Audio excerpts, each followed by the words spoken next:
Chapter 492. This situation shocked all the sentient beings in both manners to the point that they were speechless.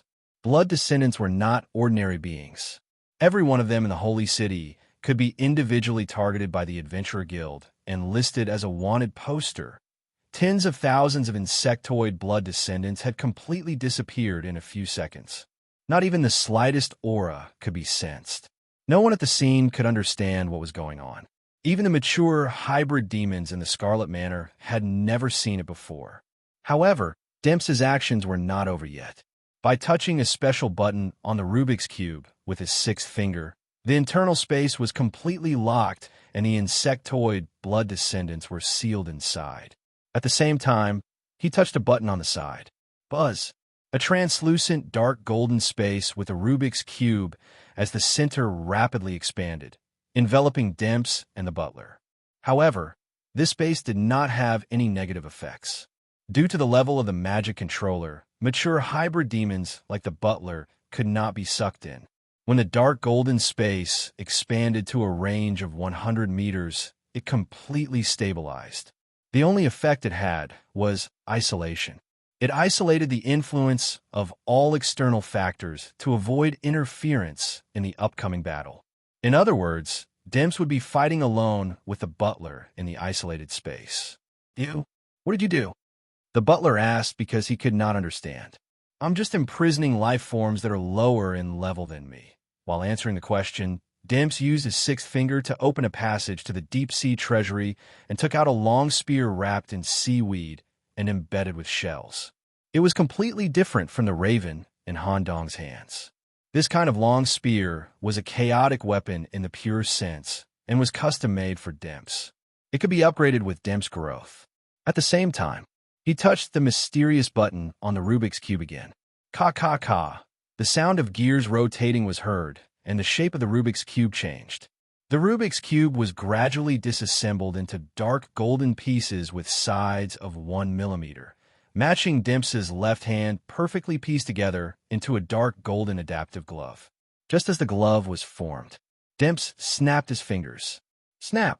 It was accompanied by the sound of metal colliding. In an instant, Dempsey's magic force was forcibly raised by a level through the glove. At the same time, the magic origin force contained the power of the new king. Boom! The hellfire, which covered an area of 20 meters, completely enveloped the head butler. A burnt smell wafted out. Squeak, squeak, squeak. Strange insect cries could be heard coming from the inside, echoing throughout the world.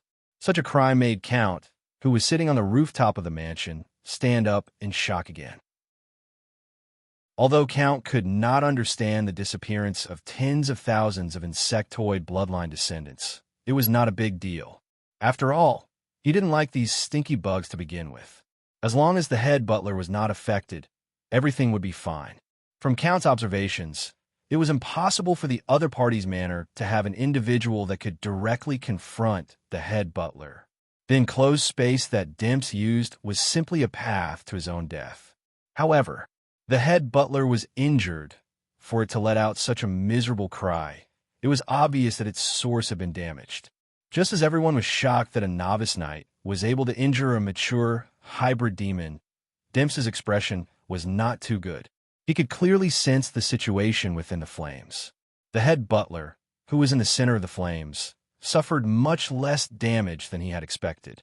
The moment the energy was ignited, the body gave back information and grew multiple layers of shell with heat insulation properties, as expected of an insect that relies on instinct. Demps waved his left hand once again.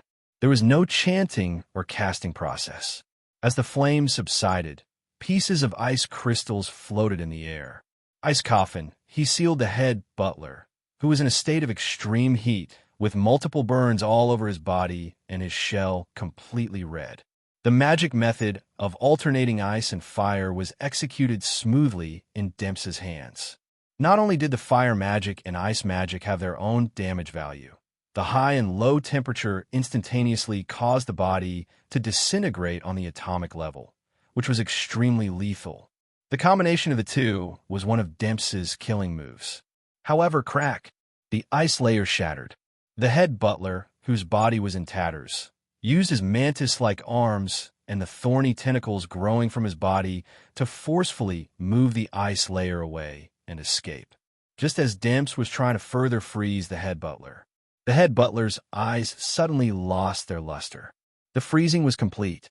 However, the head butler completed one thing in advance: molting. The new body of the stick insect with mucus on it quickly separated from the crack on its back. Abandoning the tattered outer skin and luxurious noble clothing, its true body was revealed. The moment the separation was completed, hundreds of stick insect limbs grew wildly from the head butler's body and stabbed at Demps from all angles. Defense. The dark gold gloves were in a pinching position. Ding, ding, ding. The sound of continuous collisions could be heard. The insect limbs all hit the dark gold barrier that was 1 meter away from Demps, but it was difficult to break through. However, with such collisions, a few cracks appeared on the barrier. The head butler found this weak point. The head butler attacked personally. His arms directly turned into 5 cone-shaped spikes and violently hit the cracks, forcibly tearing the barrier apart. He successfully got close to Demps. The gloves opened. The dark gold layer that was originally used to construct the gloves quickly flowed to Demps's body, forming a dark gold light armor that covered his entire body. This kind of light armor did not affect the body's movements at all.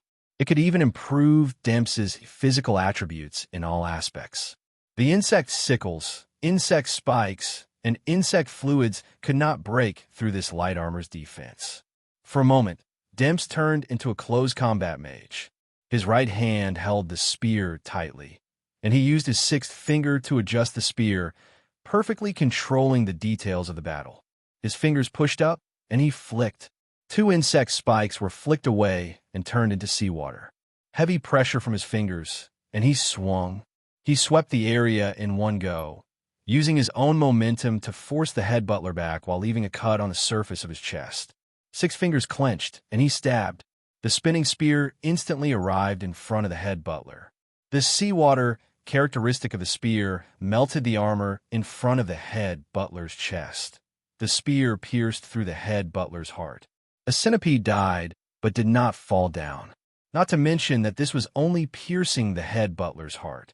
Demps's attack was far from over. The spearhead that pierced the heart quickly poured seawater into it. Using the pressure from the heart to push, the seawater flowed to every part of the head butler's body. While his right hand was wielding the spear, his left hand was not idle at all.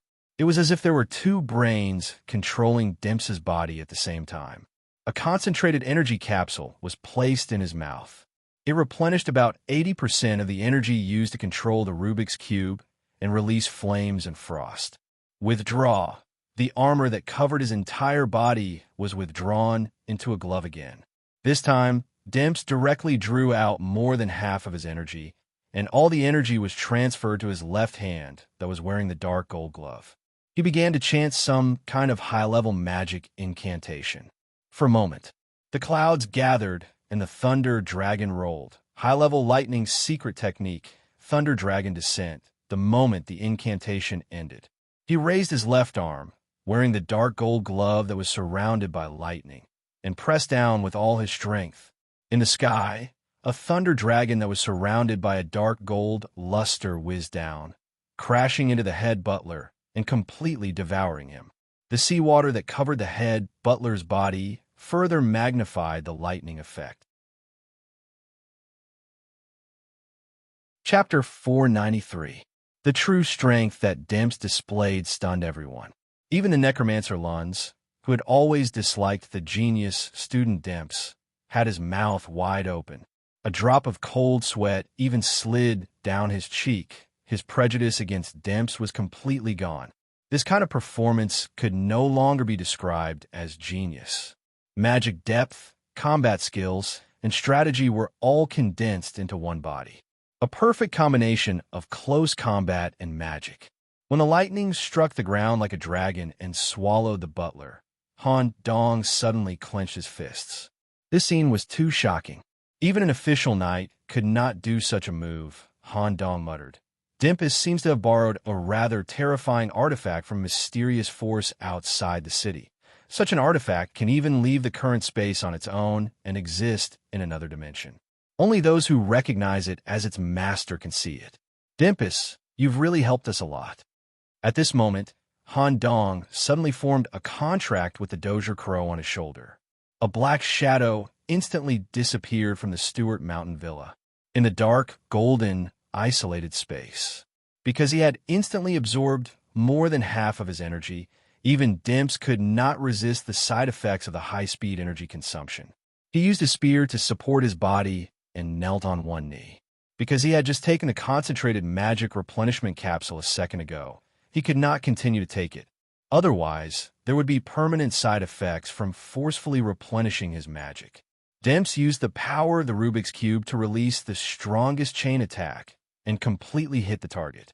The body of the Watcher sent by the Blood God, the mature hybrid demon, and the butler Barthila's bug blood disintegrated simultaneously from the inside out, turning into micron-sized black ashes that scattered with the wind. Where's the core? It shouldn't be completely shattered. Just as Dimps was trying to seize the core fragments left behind after the hybrid demon's death, the butler's body was gradually turning into ashes. A finger-sized stick insect that looked like a blood crystal fell to the ground amidst the disintegrating body. The core has formed. It actually reached this step. It was obvious that this blood crystal bamboo insect was the main body of the head butler. It was currently in an extremely weak state and was relying on the core to maintain its last bit of life force. It only needed one more attack to kill this hybrid demon. The blood crystal bamboo insect landed on the ground and tried to burrow into the ground to escape. Its speed was not slow at all. It was too late to pull out a spear now. Dimps immediately tried to use his left hand to release ice crystal magic to freeze the stick insect and then pierce it with his spear. He snapped his fingers. Only a small amount of ice crystals formed in the air, not even 1/10 of the strength of the previous ice coffin. It failed to stop the stick insect from escaping. Not only that, due to using the mysterious Rubik's Cube for a long time, which was far beyond Dimps' level, coupled with the rapid consumption of mana several times, his body was under additional pressure. The load had already exceeded the maximum limit that Dimps' body could bear. Sizzle, the skin on Dimps' left arm, began to disintegrate into fragments. His flesh disintegrated on its own like a gray lump. There was no pain during this process, only a feeling that his left arm did not belong to him. A strong sense of weakness swept through Dimps' body in an instant, and he could not even continue to control the mysterious Rubik's Cube. The dark gold glove reassembled into the appearance of the Rubik's Cube. Because it recognized its master, it suspended around Dimps. But due to the lack of control, the enclosed space that Dimps had arranged in advance began to crack and began to disintegrate from the corners. At this moment, outside the enclosed space, hundreds of elite blood descendants had surrounded it. The furious Baron of Feast waved the axe of fear and crazily slashed the surface of the enclosed space. Even the Count himself had set off. Dimps' performance made Count feel afraid. Such a human who had not yet grown into a knight could reach this level and almost kill a mature hybrid demon. It was too shocking. If Dimps was allowed to grow, Count would be threatened. Moreover, Count had also heard of the legend of the new king. Crack, crack, crack. Just at the moment when the enclosed space cracked. With Count as the leader, the Scarlet Army pressed forward. At this moment, Dimps had been eroded by a sense of weakness, and he didn't even have the strength to open his eyes. However, Dimps didn't panic at all, as if he knew in advance that he would not be in danger. The sense of weakness swept through the brain area. He closed his eyes. Finally, a picture was received through his eyes. A black feather floated down in front of his eyes. The corner of Dimps' mouth rose slightly, and he closed his eyes peacefully. The door of Kepri yellow sand rose. A 50-meter high sand city gate rose from the ground, blocking the Scarlet Army and Dimps. It was not simply to let the yellow sand gather together, but to make the yellow sand undergo a deep change through magic, forming an impregnable yellow sand city gate. The surface of the city gate was branded with a huge sacred beetle mark. The ultra-sturdy structure and the enchantment passed down from ancient Egypt completely isolated the Scarlet Army. Even if Count broke through the Sand City Gate in a short time, it still delayed him for a few seconds. The weak and unconscious Demps was brought back to the Stuart Manor by a black shadow. The one who brought Demps back was Han Dong. Han Dong knew very well that once Demps couldn't hold on, the Scarlet Manor would definitely do their best to eliminate such a hidden danger ahead of time. If he wanted to safely rescue Demps, he had to personally go to the battlefield. If it was any other kind of hybrid demon, they would have died in Demps' hands. Unfortunately, the target was a bug in blood, hybrid with an incomparably tenacious vitality. However, the Chief Butler's body is dead, and his origin is seriously damaged. It will take several years or even longer for him to recover to his original state. It can also be considered as removing the most threatening point in this battle. I really owe Demps a huge favor. He looked around the manor. The attention of the crowmen was also focused on Demps, fighting against an army of 10,000 led by a mature hybrid demon alone and winning in the end. How powerful was that? New king. A trace of respect flashed in the eyes of the crowmen elders. Two two-headed crowmen who were experts in dark healing spells quickly went forward and gently took over the unconscious Demps. They did their best to provide medical treatment and even sacrificed their own flesh to repair Demps' disintegrated left arm. Among all the manor's personnel, the one with the greatest emotional fluctuation was Blood Knight Lucius. Even the blood flowing in Lucius' body surged violently because of Demps' performance.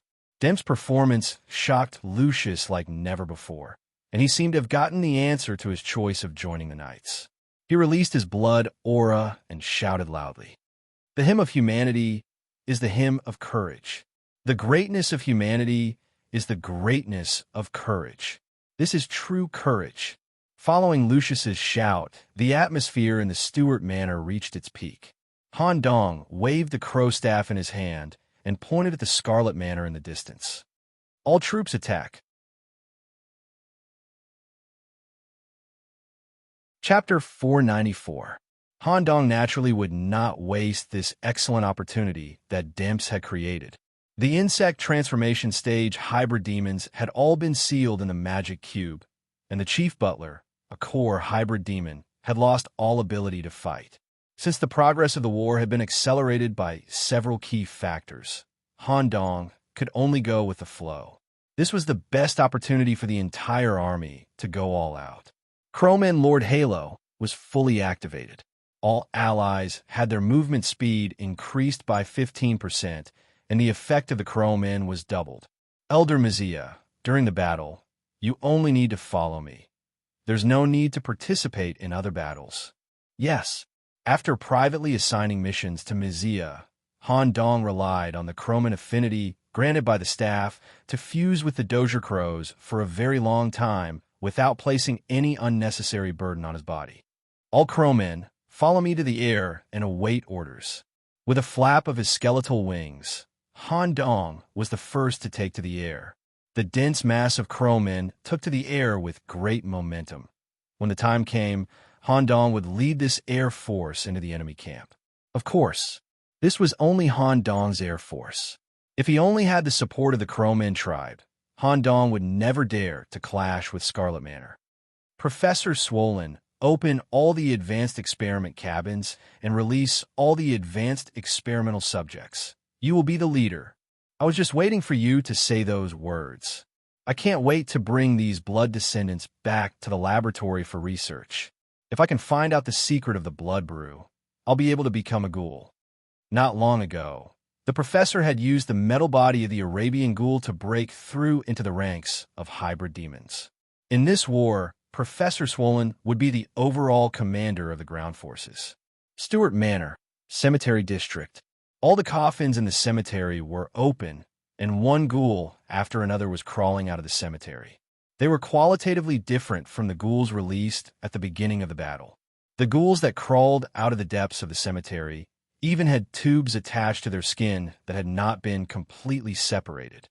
Their bodies were larger, their muscles and claws were more frightening, and they also had the plague halo and a very obvious metal device on their backs. The ghouls released in the first battle were only of the lowest quality. The current group of ghouls participating in the final battle were the perfect offspring of the first generation of ghouls through superior mating. In the process of growth, they were also given better nutrient solutions. At the same time, they must have carried the remnants of the plague from to a certain extent. Such a high-level plague was enough to threaten the blood brew. Then, a man in a lab coat walked out from the entrance of the cemetery. Its only distinguishing feature was its head.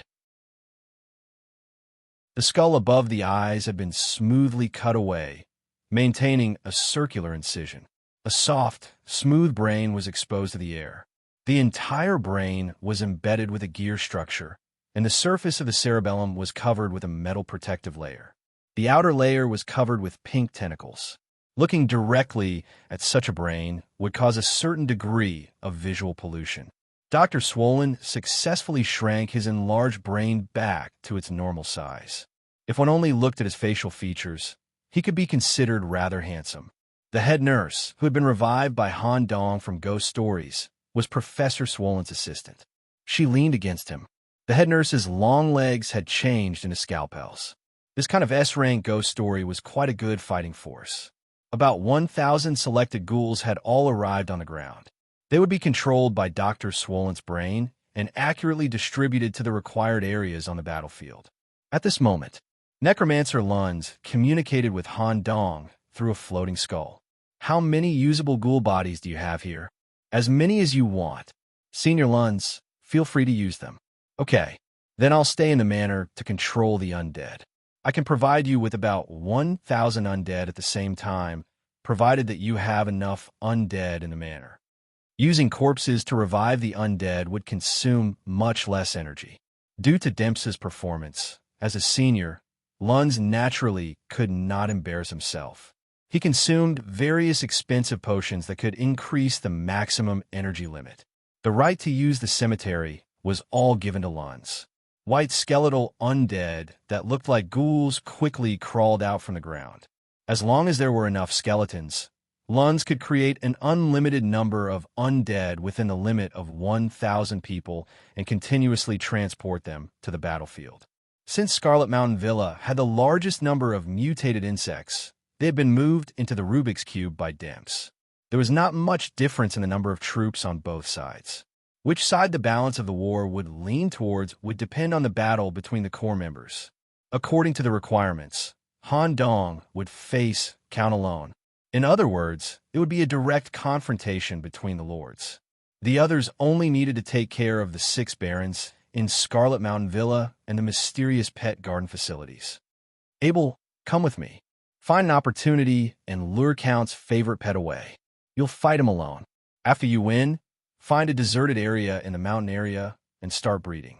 Okay, Abel did not speak much during the whole process. He had been suppressing the wild, bestial nature in his body. The shadow of a terrifying black beast was faintly discernible on his back. The gates of Stewart Mountain Villa were wide open. The first to rush out was naturally the undead army that was not afraid of death and could be consumed at will. Following closely, strong ghouls rushed out one after another.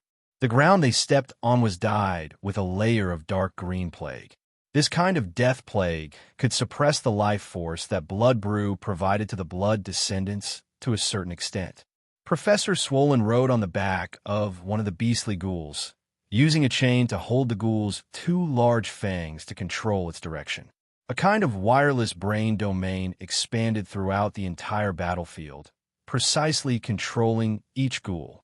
In the sky, thousands of crowmen neatly arranged themselves into a huge black crow under Han Dong's lead.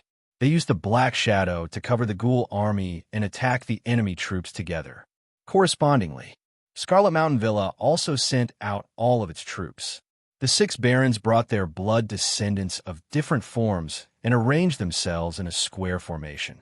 There were bloodthirsty pale ones, blood bats that completely transformed into bats in the sky, blood owl archers that used blood to condense arrows, and blood feast devourers whose bodies were mouths. Release all the things in the pet garden.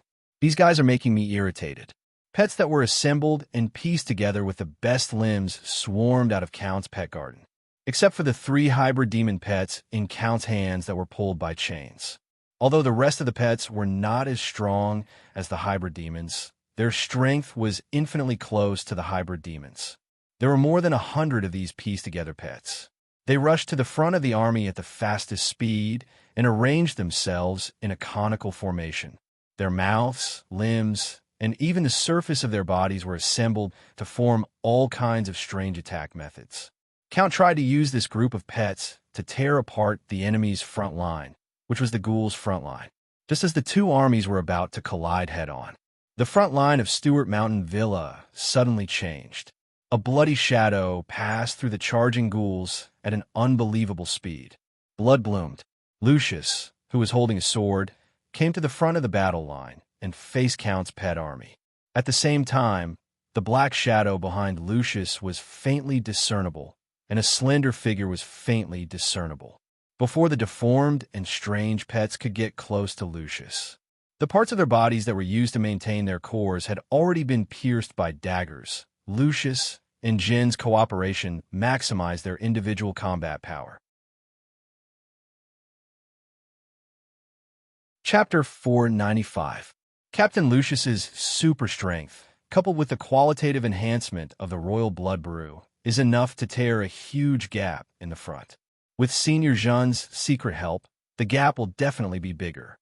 The 2 armies clashed head-on. Han Dong did not participate in the battle in the air and even deliberately avoided the battle. However, there was still a bloodbath that came to Han Dong. He directly waved the raven staff in his hand and hit the surface of the bat's body.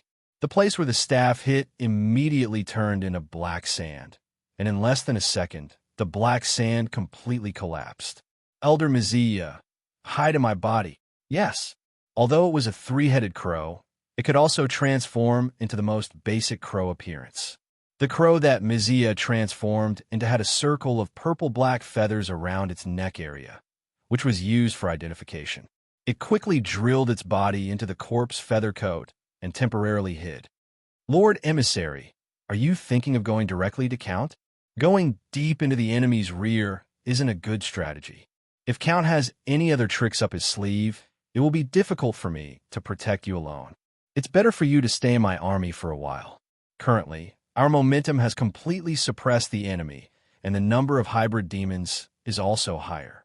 With a few knights with high momentum, we will definitely be able to slowly suppress the enemy and force them to retreat to Scarlet Mountain Villa. At that time, we will cooperate with everyone to attack Scarlet Mountain Villa. Elder Mizia could be considered as Han Dong's half-master. He had taught the Crow men life black magic, and he hoped that Han Dong could accept his current proposal. However, Han Dong had already made up his mind, or rather, this part of the plan could not be changed. Elder, please don't worry about this. I have already made preparations to go deep into the enemy's rear. Look below. Captain Lucius has already torn a huge, irreparable crack and led our ghouls to invade.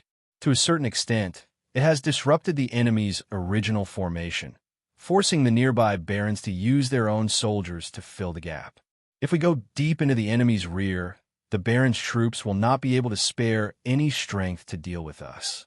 If they try to deal with me, their formation would be messed up and they would quickly lose members. This would fulfill the second victory condition of the Land Deed War. Besides, with Count's pride as a mature hybrid demon and the geographical advantage of Scarlet Manor, he believed that he could kill me alone. Once he ensured that his formation would not fall into chaos, he would definitely come for me alone. I also developed a member of my own in Scarlet Manor. Through the information she sent, Scarlet Manor has already sent out all of its forces. Even Count's own Imperial Guard is out in full force. Only a few ordinary bloodline servants are left in the manor, and they pose no threat to us. Mizia nodded. The elder's real concern was not the small problem of penetrating deep into the enemy's rear. Instead, Finally, I want to ask my lord, can you really face this count alone? 60% of my preparations have been completed. The remaining 40% is the strength that count hasn't shown yet. With your help, elder, I'm confident that I'll be able to face off against count directly. All right, Old Crow will follow my lord into the enemy's rear. For a moment, his bone wings were fully spread out. While the two armies were fighting, Han Dong charged forward at his fastest speed. He turned into a black shadow and directly passed through Scarlet Manor's bad army. After a while, Han Dong successfully arrived at the rear of the Scarlet Manor's army. It was also the area where Count and his Imperial Guard were. It was completely dark. The Scarlet Manor's Imperial Guard, who was directly under Count, wore heavy black armor and carried a greatsword on their back. They were also known as the first possessors of Counts. The heavy armor made a heavy sound every time they moved forward in an orderly manner. The marching momentum of the army was extremely strong. They were completely on a different level compared to the Baron's army in front of them. They were not affected by the head butler's defeat at all. Han Dong even had a feeling. If his army broke through the Baron's front line and clashed directly with Count's Imperial Guard, the situation might be quite bad. Even if he could win, it would definitely be a rather tragic victory. There really are 3 hybrid demons hiding inside, and they're scarlet hybrid demons that were personally infected and trained by Count. As expected, it's not that easy to win. A large part of Scarlet Manor's foundation is hidden in this army. Count, who carried the moving deed to invade other people's territories, would select a strong individual in a village that met the standards, carry out the first possessor ceremony, and turn him into one of the Imperial Guards. Over time, he got such a terrifying army. Han Dong cast a glance at Count, who was in the middle of the Imperial Guards. Count, leave the matters of your subordinates to them. I have something to talk to you about alone. I don't know if you have time. At the end of the question, Han Dong flapped his bone wings again and rushed to Scarlet Manor at his fastest speed. What does this little lord want to do? How could he be so stupid as to run to my manor? The centurion next to Count showed his fangs and said in a low voice, Count, do you need us to return to the manor and directly eliminate this lord? This young lord is highly integrated with the characteristics of the crowmen. He's good at flying, and his speed isn't slow at all. Moreover, we can't rule out the possibility that he has spatial abilities.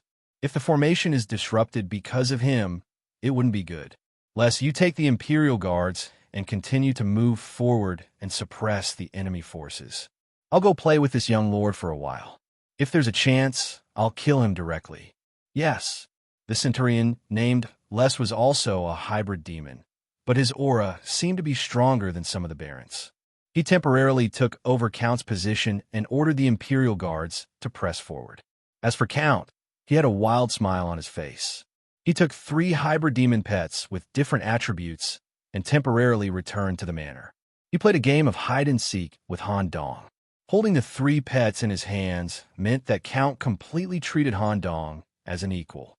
Defeat after defeat in the war made Count angry, shocked, and a strong sense of excitement. His bright red tongue licked a full circle around his bloody mouth that was completely split open. He reached out and rubbed the cone-shaped goggles on his eyes.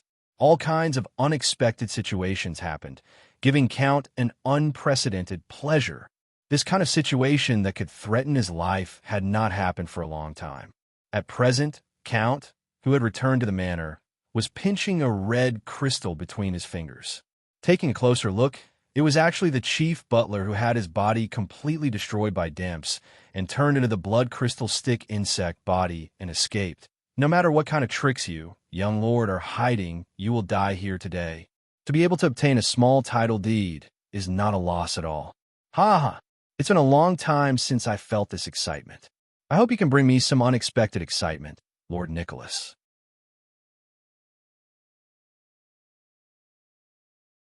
Chapter 496. Scarlet Manor. Mansion. Han Dong and the maid, Julia, met in the secret compartment of the mansion. He deliberately left a crow on the roof area to observe Count's movements outside. After confirming that Count did not bring any confidants or guards, and only returned to the mansion with 3 pets, he continued with the plan.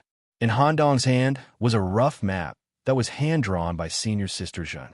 It was the special map that Han Dong had Senior Sister Zhen draw when she sneaked around the mansion. She had marked out a certain area of the mansion. "My lord, how did you get this map?" "This is a restricted area in the mansion, and we servants have no permission to enter at all. Guards are usually responsible for guarding it, and even the Baron needs to apply in advance if he wants to enter." "Oh, an absolute restricted area? Senior Zhen is really amazing. By the way, what kind of place is it? How sealed is it?" "It belongs to Count's private place, and it is extremely sealed. There are many layers of secret doors and barriers. As servants, we don't know what it is for, and we will never have the permission to enter. Rumor has it that Count will bring outstanding slaves into this sealed area for the embrace ceremony. There are also rumors that the interior is Count's private theater. After the slaves have passed special training, they will be brought into the theater to perform in a reality show. Because Count's laughter attribute is very serious, he needs to regularly release the desire to laugh through various comedies, jokes, or some special activities. There are also rumors that the Scarlet Manor's title deed is hidden in a compartment deep inside. Han Dong was quite satisfied with the information reported by Julia. He even included Julia in the list of outstanding employees to a certain extent. When he sent her to his manor in the future, she would not be a test subject, but would be responsible for a series of basic tasks in the manor. Maybe these rumors are correct. "Julia, you should hide well and wait for the war to end." "Okay, I hope Sir will return in triumph." Count stepped back into his manor. The 3 pets in his hand were Hybrid Beast, Skeleton Demon, and Centipede. The Hybrid Beast was Abel's target. According to Han Dong's request, Abel switched to the Owl plus Cheetah dual form throughout the entire journey. While traversing the battlefield, he flew behind Han Dong in stealth and arrived at the manor at the same time. At present, Han Dong was sitting at the edge of the top floor of the mansion, looking very relaxed. Count's voice was amplified by the blood energy in the Scarlet Manor. "Lord Nicholas, your performance really surprised me. To be honest, I really thought you were here to give me the title deed. I didn't expect you to have so many tricks up your sleeve. In the remaining time, I hope you can bring more excitement." Count had no intention of chatting with Han Dong. Although it was exciting, he also wanted to get rid of Han Dong as soon as possible to prevent the small probability event from happening. The chain loosened, and the pet broke free. The hybrid beast, which was originally suppressed to the size of an ordinary beast, grew to 5 meters in length at a speed visible to the naked eye. It seemed that it could continue to grow as it rushed to the top of the mansion. At the same time, the human centipede pet made with the 1,000-legged elder as the prototype. Various kinds of creatures' excellent arms were used as feet, retaining the elder's own hard shell and head, also climbed to the eaves. There was a skull inside the glass cover, and the skeleton demon, wrapped in rags, also flew to Han Dong at the same time. It seemed that it could release a terrifying mental attack through its terrifying skull. To Han Dong alone, the 3 hybrid demon pets were enough to pose a huge threat. The first one to step on the eaves and come to Han Dong was the hybrid demon that had grown to 7 meters in size. The 2 were less than 3 meters apart, which was already within the hybrid demon's attack range. Han Dong didn't show any signs of moving. He quietly stared at the hybrid demon that emitted a powerful pressure, mixed with a few dragons and various rare beasts. It had to be said that as Count's first pet, the quality of the individual was really high. Although it was an individual obtained through advanced patchwork technology, it perfectly fused all kinds of genes together. The 2 hybrid dragon heads stared at Han Dong and let out a roar that shook the sky. It didn't bite or breathe through the dragon heads. Instead, an even larger mouth full of tentacles opened in the middle of the hybrid demon's 2 dragon heads. It tried to entangle Han Dong's body and forcefully devour him. Just at the moment when the hybrid demon's attention was completely locked on Han Dong, an even more powerful bestial aura erupted from the side. Bear form. It was different from the previous beast transformation. The bear shadow that covered Abel's body was not an ordinary white beast transformation. It was mixed with dark aura, and the whole body was more realistic and huge. At the same time, Abel's body was more similar to the polar bear, with wide back muscles, twice as thick arms, and white hair attached to it. At the same time, there was a kind of boxing gloves worn on both hands, further increasing the attack power. Abel rarely spoke since he left the city. He had been waiting for such a battle for too long. When the opportunity came, he would completely explode.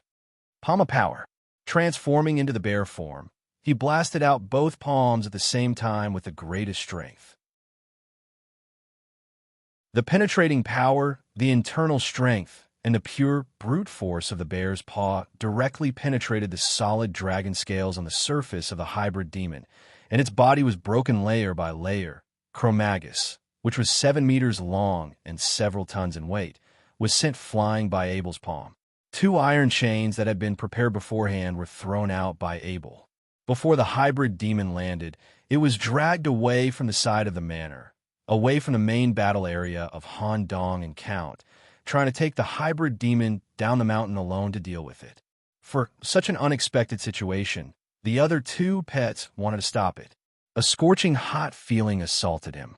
Clang, clang, clang. 2 crimson hell chains with Hell's coat of arms shot out from the roof and wrapped around the centipede and the skeleton demon, stopping them from chasing with brute force.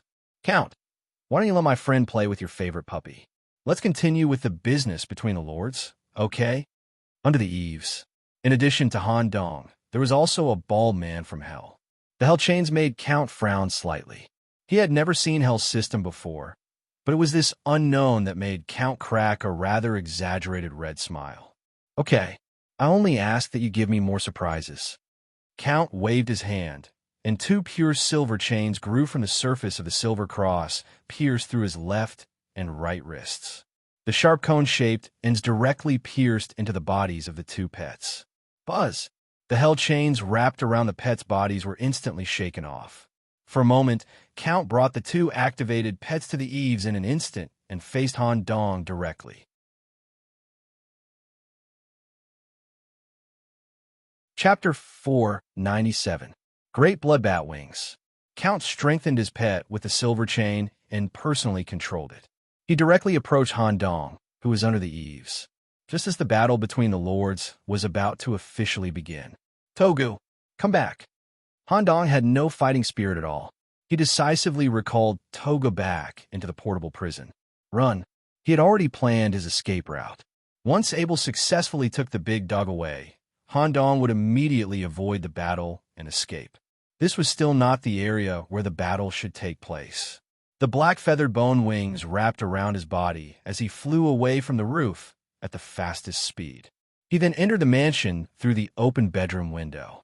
He used the shortest route and the fastest speed to rush to the forbidden area of the mansion that Senior Sister Jeanne had scouted. Togu, Chun-Li, I'll leave the situation outside to you. Try to buy me as much time as possible. If your lives are threatened, think of a way to escape.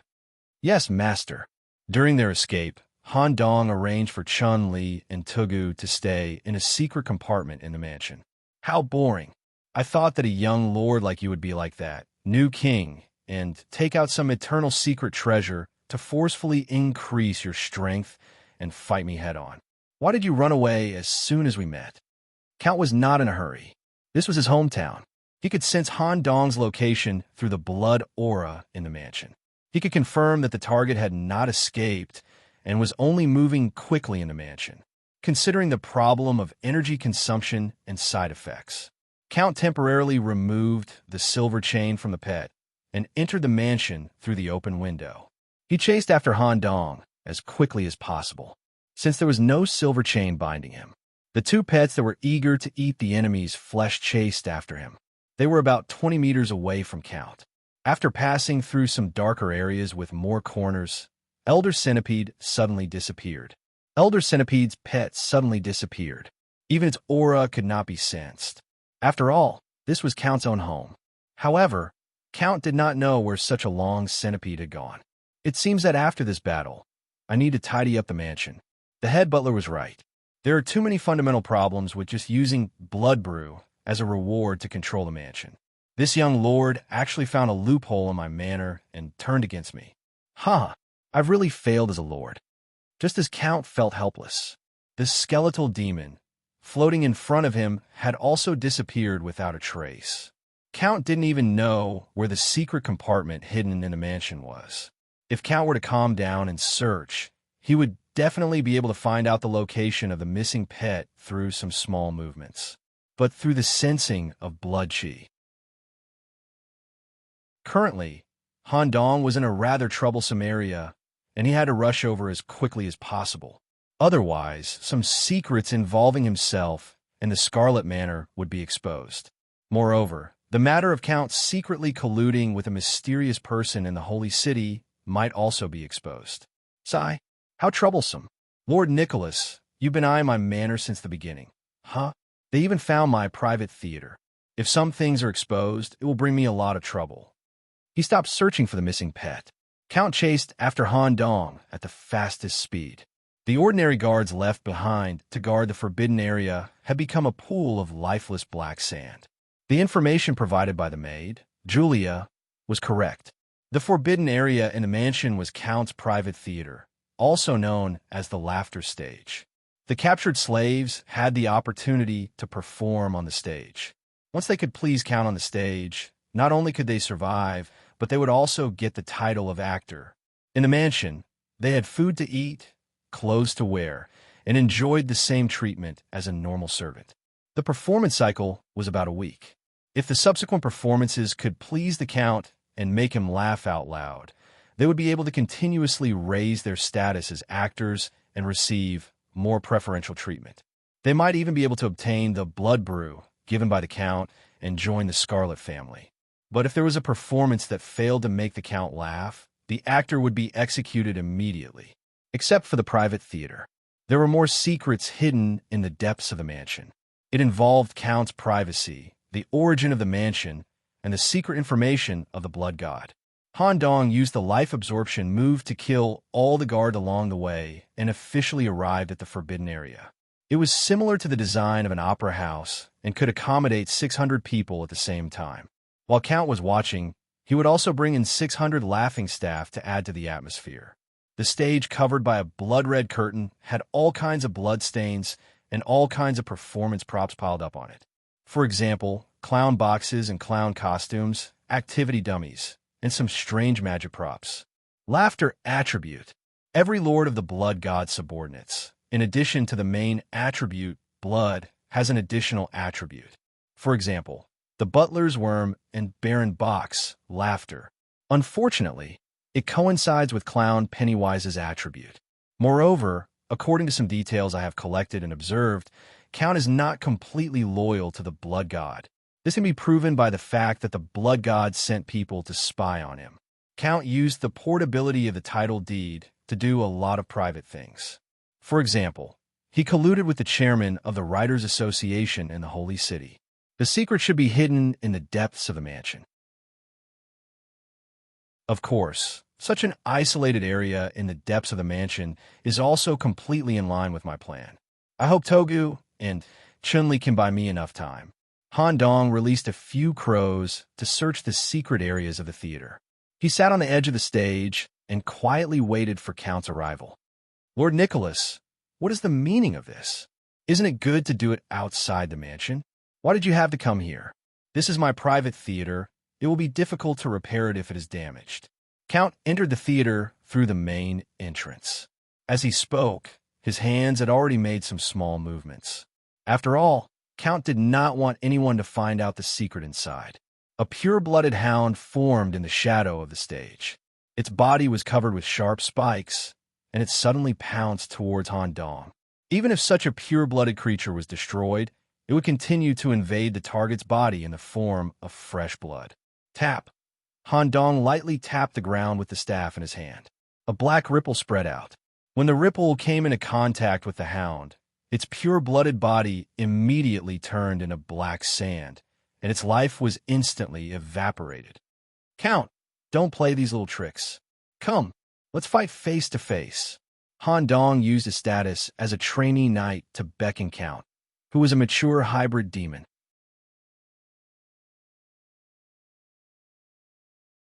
Chapter 498.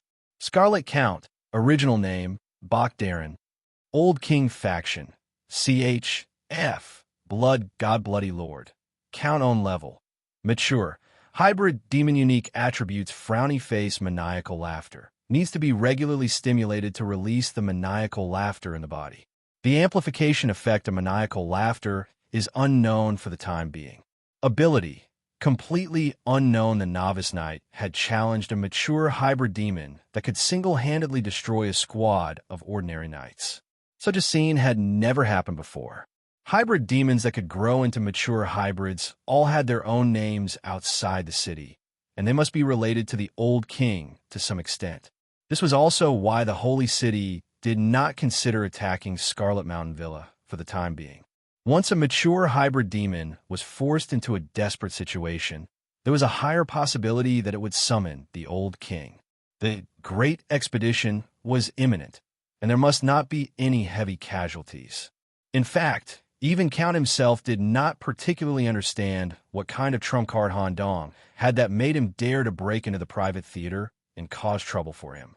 However, Count did not want to waste any more time. He felt that it was about time for the excitement to end. Phew, this farce ends here. The bright red mouth on Count's face raised into the biggest maniacal smile. He grabbed the silver cross on his left wrist with his right hand. Sizzle. It was similar to the burning of a vampire when he touched a holy weapon in the movies. When he held the cross, white smoke rose. However, Count enjoyed the process. When he pulled out the cross, he laughed crazily. When the cross left his body, the wound on his wrist healed on its own, and a small cross mark was left on the surface of the wound. For a moment, Count's form began to change. The silver cross in his right hand looked like a sword hilt. Bright silver liquid slowly flowed out from the end of the sword hilt, forming a silver sword blade that was 3 feet, 91 meters long. There were mysterious runes engraved on the surface. It was hard to imagine that a blood existence like Count, who leaned toward evil, could use such an item. As for the left hand that had the cross pulled out, it seemed to have broken free from some kind of seal.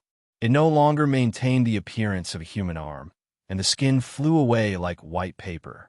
A smooth and delicate pure blood arm, made of countless bright red tentacles, was revealed. 6 blood beads were spinning around his wrist. Their function was unknown.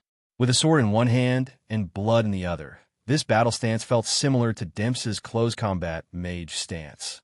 However, Han Dong was very clear that this was not the full extent of Count's abilities. There was still a silver cross on his right wrist. Its form could still undergo a deeper transformation. I need to force Count to reveal his true form before I can use my final trump card. The pressure brought by a mature hybrid demon is truly enormous. The great blood bat wings were fully extended. Visible streams of blood spurted out, which was enough to make a squad of ordinary knights shudder and reduce their fighting spirit. A sense of oppression and a premonition of death attacked him at the same time. Cold sweat trickled down Han Dong's back. Whoosh, a red light flashed. When it comes to attributes, Count should also lean towards agility. His thin and agile body, coupled with the flapping of his wings, almost instantly arrived in front of Han Dong from the entrance of the theater. See through the demonic, I was fully opened. Han Dong's speed in the form of a crow man was not slow either. Clang! A ripple spread out at the point of impact. The silver sword and the crow staff collided. The sharp blade could not cut through the wooden surface of the staff. The silver sword itself also carried a burning attribute that slowly eroded the wooden surface of the staff. However, the corresponding wooden surface also had a ghost face that was flashing, resisting the burning and cutting effects. The power was equal. After the experience in battle in the movie The Mist, Han Dong further deepened the development of the G-virus and became more proficient in using the root of the virus. A giant eye that could adapt to battle grew out from the top of his right arm. Under the condition that his right arm did not exceed the scope of an ordinary person, it carried out the largest mutation. its power was not weaker than Count's. In addition, the head-on collision between the two was not only about weapons. Han Dong's immortal sacrifice arm and Count's blood hand were also in a head-on confrontation. The two palms were about 20 centimeters apart. Wisps of black sand energy were colliding with the blood-red energy, temporarily unable to determine the winner. In a magic confrontation, Han Dong did not dare to hold back. The potential of his left arm was fully activated and removed the camouflage effect. A mummified arm with a few rags embedded in the flesh was completely revealed. It was thousands of years old. Oh, your power and magic level are not bad at all. Why haven't you reached the level of knight? Speaking of which, what is your staff made of? The silver sword that sealed me could not cut through this wooden layer. During the stalemate, Count asked a question out of curiosity. Ghost-faced demon wood. Count, you should not have seen it. Han Dong slightly gritted his teeth and answered the question as naturally as possible. It should be a product of some destiny realm. If not because of the restriction of my identity, I really want to go in and see. And this arm, it doesn't seem to belong to you. You can actually control such a high-level yellow sand secret technique, and you also mixed in a strange Crowman magic. How interesting. Lord Nicholas, you seem to have some commonalities with me. We both prefer to piece things together. However, I like to piece things together with pets, but you like to piece things together with yourself. And you have a very clever way to hide all of this. Ha ha ha. You're really interesting. Just when Count was inquiring about some secrets of Han Dong's body out of curiosity. Seizing this opportunity, the undead shaman's arm slightly twisted. Han Dong secretly used the secret technique, life absorption, that he learned from Elder Mazia. A black circle of scripture formed in front of his palm, trying to forcibly absorb Count's vitality. Immediately, a wisp of vitality was sucked into Han Dong's palm. At the same time, it caused an equivalent erosion effect of the black sand. However, this absorption speed was extremely slow, not even 1/10 of Han Dong's private practice. Count felt the pain caused by the loss of vitality and the erosion of the black sand, slightly tilted his head and threw a question. You also know this trick? For a moment, the 6 blood beads floating around Count's bloody hand slowly rotated. Life absorption, a blood-red circle of scripture formed in Count's palm, reversed the flow of his vitality, and the two were in a stalemate again. In this battle, the little magic I basically had no other use except for observation. Count wore a cone-shaped eye guard in front of his eyes, which could completely block the effect of the little magic eye. How to find a way to break the stalemate. Nicole, kill him.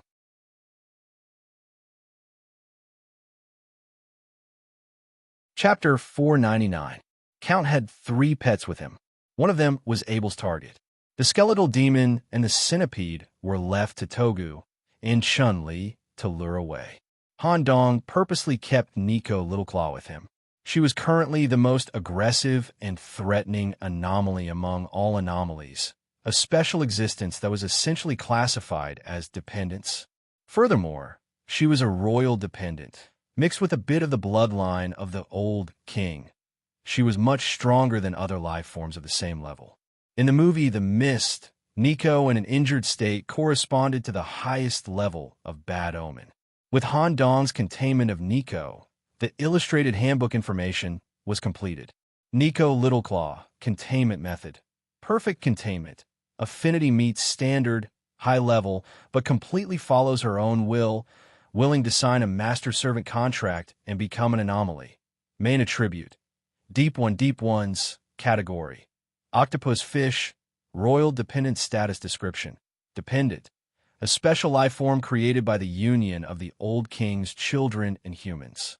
Can freely switch between human and Deep One forms and enjoy dual attributes. Combat rating.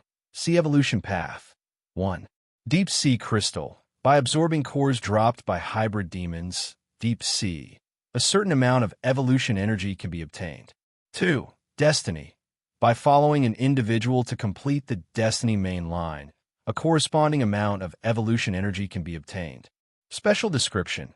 After a royal dependent successfully evolves, it may increase the concentration of their bloodline and deepen their connection with the old king. Ability System 1.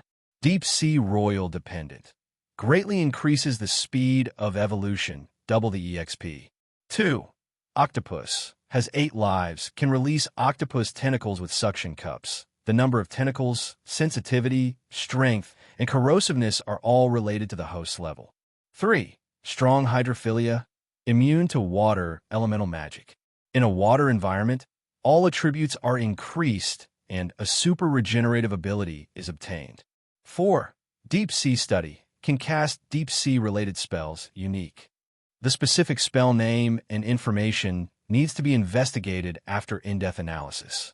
Based on the information and Nico's strength, her true level should be at the level of hybrid demons, because her royal bloodline was stronger than normal hybrid demons. Since the beginning of the war, Nico had been hiding inside Han Dong's body in the form of a pink octopus.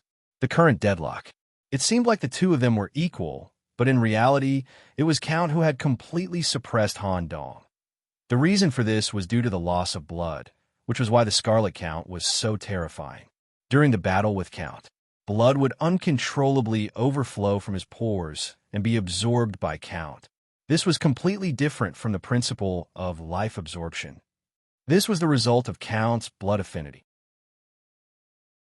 Opponents whose control of blood was not as good as Count's would constantly lose blood during the battle. Moreover, this kind of loss would increase as he got closer to the Count. The stalemate between the two of them at such a close distance caused the loss of life to be maximized.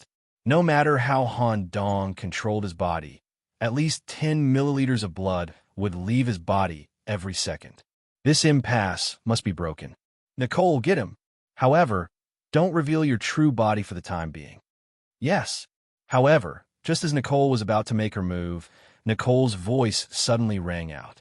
Count seemed to have foreseen the impending danger through a unique domain. He forcibly cut off life drain, spread his blood wings, and retreated at the first possible moment. Whoosh! For tentacles with sticky seawater suddenly grew out from the side of Han Dong's armpits. The blood wings flapped. Carrying the thin and light Count, they quickly retreated.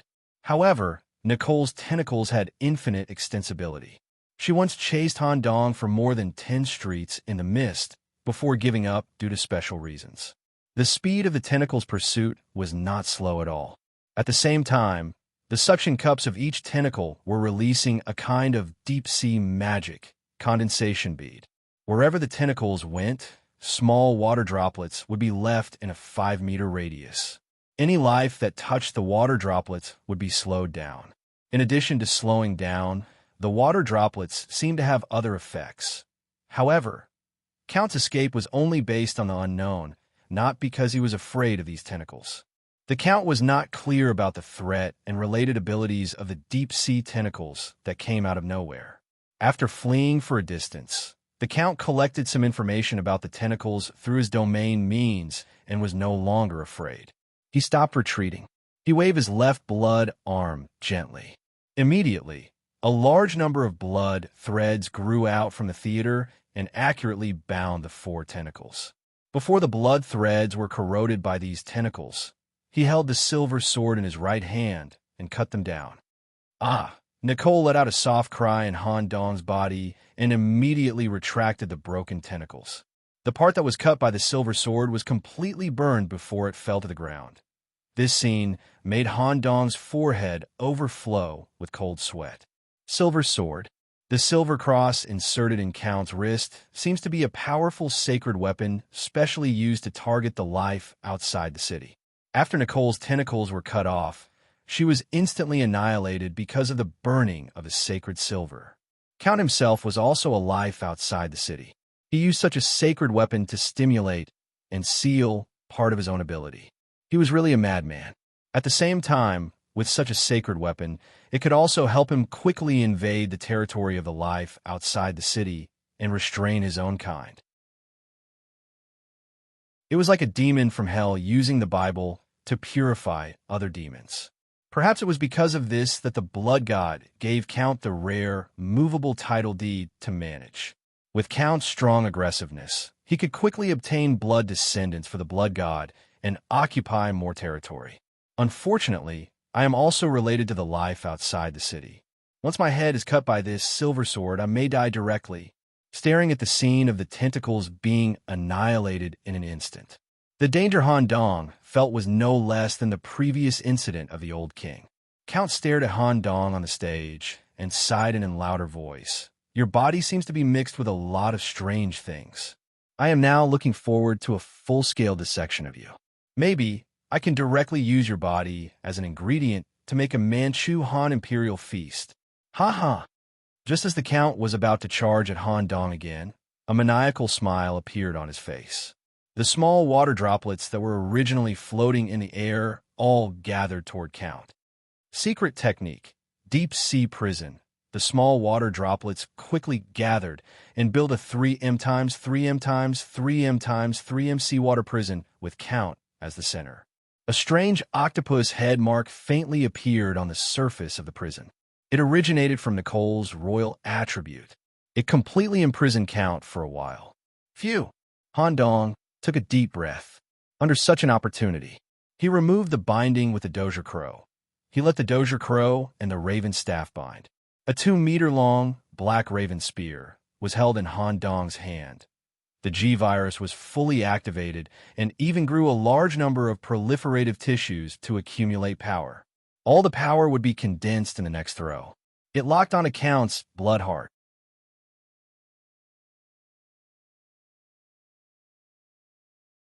Chapter 500. Han Dong had learned about Nicole's abilities in advance.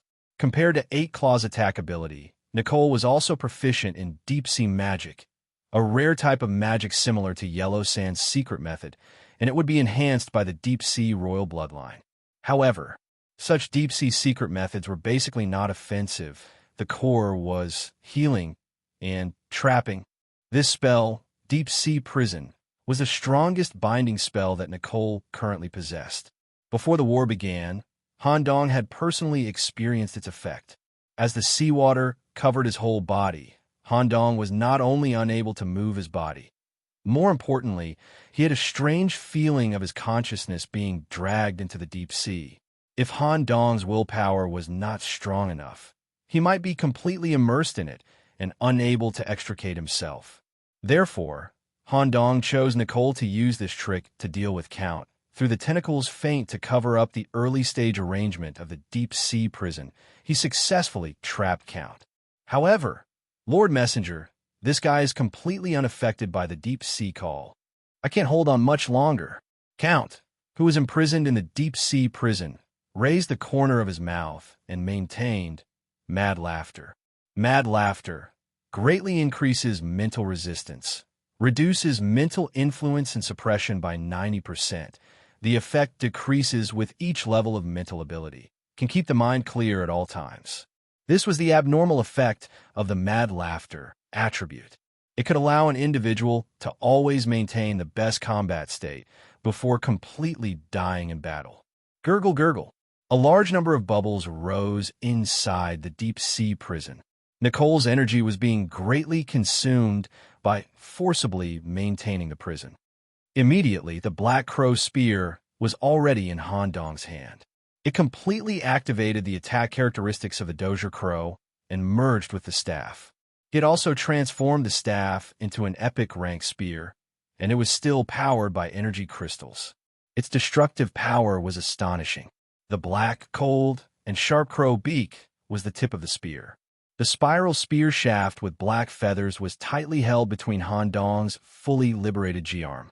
His center of gravity was lowered, and his legs were stretched out. Ah! He shouted with all his might. The muscles of his whole body changed in a coherent manner, concentrating his strength on his right hand. Just half a second before he was about to throw it, little magic, I caught a detail.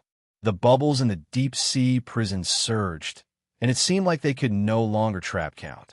Before throwing the spear, Han Dong purposely tilted the angle of the spear slightly upwards. Whoosh! The spear was thrown out, turning into a dark crow as it flew towards Count. At the same time, a bloody light flashed. The deep-sea prison was forcefully broken by Count's surging blood energy. Bloodwing quickly flew up, trying to avoid the piercing spear. Who knew? The distance that Count flew up was exactly the same as the distance that Han Dong had fine-tuned. The little magic eye's prediction ability was working perfectly. Although the wild laughter could offset most of the mental effects, there were still a few illusions of the deep sea that flashed in Count's mind. While he was distracted, he couldn't block it in time. Caw! The dark crow spear accurately pierced through the blood heart. The dark magic surging inside his body further damaged Count's heart and body. A dark light from the lighthouse could even be seen flickering under Count's skin. Puff! Count, who was shot in the heart, spat out a mouthful of blood. Apparently, he was injured. However, the spear's accumulated throwing power still existed. Using the barbs of the feather, it firmly hooked the body and carried Count to continue flying. Ding! The spearhead pierced into the wall of the theater, fixing Count to the wall. Sand seal. The 5 fingers of his left hand clenched. Yellow sand bands printed with the scarab mark grew out from the wall, respectively sealing Count's arms, legs, and neck. At the same time, they played the role of sand to the greatest extent, eroding Count's body. Han Dong had already launched himself at the same time as the spear was thrown. The next second after Count was fixed, Han Dong arrived. There was not the slightest interval in the whole process, and he must not give Count any chance to breathe. Caw, the tentacles attached to the faceless one's head overflowed. Han Dong slapped Count's head. The speckled tentacles penetrated the skull, completely invaded the brain, and carried out a fundamental destruction. In the past, this move would have been a fatal killing move in any situation. Not only can it destroy the brain tissue, but it can also completely dispel the consciousness and even touch the soul. Even if it was a life outside the city, it would be contaminated and completely die. But from the beginning to the end, the bright red smile on Count's face did not change. His completely torn mouth always maintained a crazy laughing expression. His heart was penetrated by the powerful and destructive black magic spear. The relatively weak neck was completely sand-bound by the yellow sand, exposing the broken trachea and arteries. The brain was invaded by the tentacles, stirring the consciousness and touching the soul. However, aha! Maniacal laughter echoed throughout the theater. Under the influence of the laughter, the blood dispersed in the theater automatically condensed into bloodbaths, hovering in the air. The crazy laughing attribute can even resist this degree of brain invasion. The sense of danger made Han Dong's back overflow with cold sweat. He decisively gave up. Han Dong immediately pulled out his long spear and retreated to the stage area of the theater.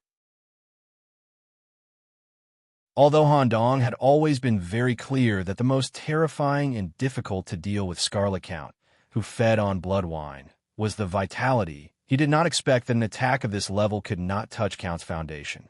As expected, it's a hellish level of abnormal difficulty. The Dozier Crow was separated from the staff. It turned into a crow and stood on Han Dong's shoulder. If one observed carefully, they would find that this cowardly crow was trembling crazily, but only slightly. Such an attack could not kill Count. It only achieved a kind of medium damage, which scared the Dozier Crow so much that it was about to pee. Han Dong held the raven in his hand and stared coldly at Count. As the bloodbaths gathered, Count's injuries immediately healed. Phew! Han Dong took a deep breath and prepared to use his first trump card. Cough, cough, cough. A pool of origin blood was coughed out when Count broke free from the restraints. How exciting.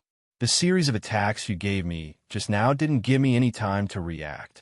The dark light running around in my body is really uncomfortable. Also, the level of your tentacles is actually the same as mine. If I didn't have a special method to protect my soul, I'm afraid I would have been killed by you. Lord Nicholas, you really didn't disappoint me. Due to my inclination towards the graceful posture of humans, I haven't completely unlocked the seal on my body for about 12 years. However, your performance really made me very happy. Whoosh! The cross on his right wrist was pulled out. This time, It was not as simple as the change in Count's arm. Blood Feast, a domain that belonged to a mature mantis, spread out from under Count's feet.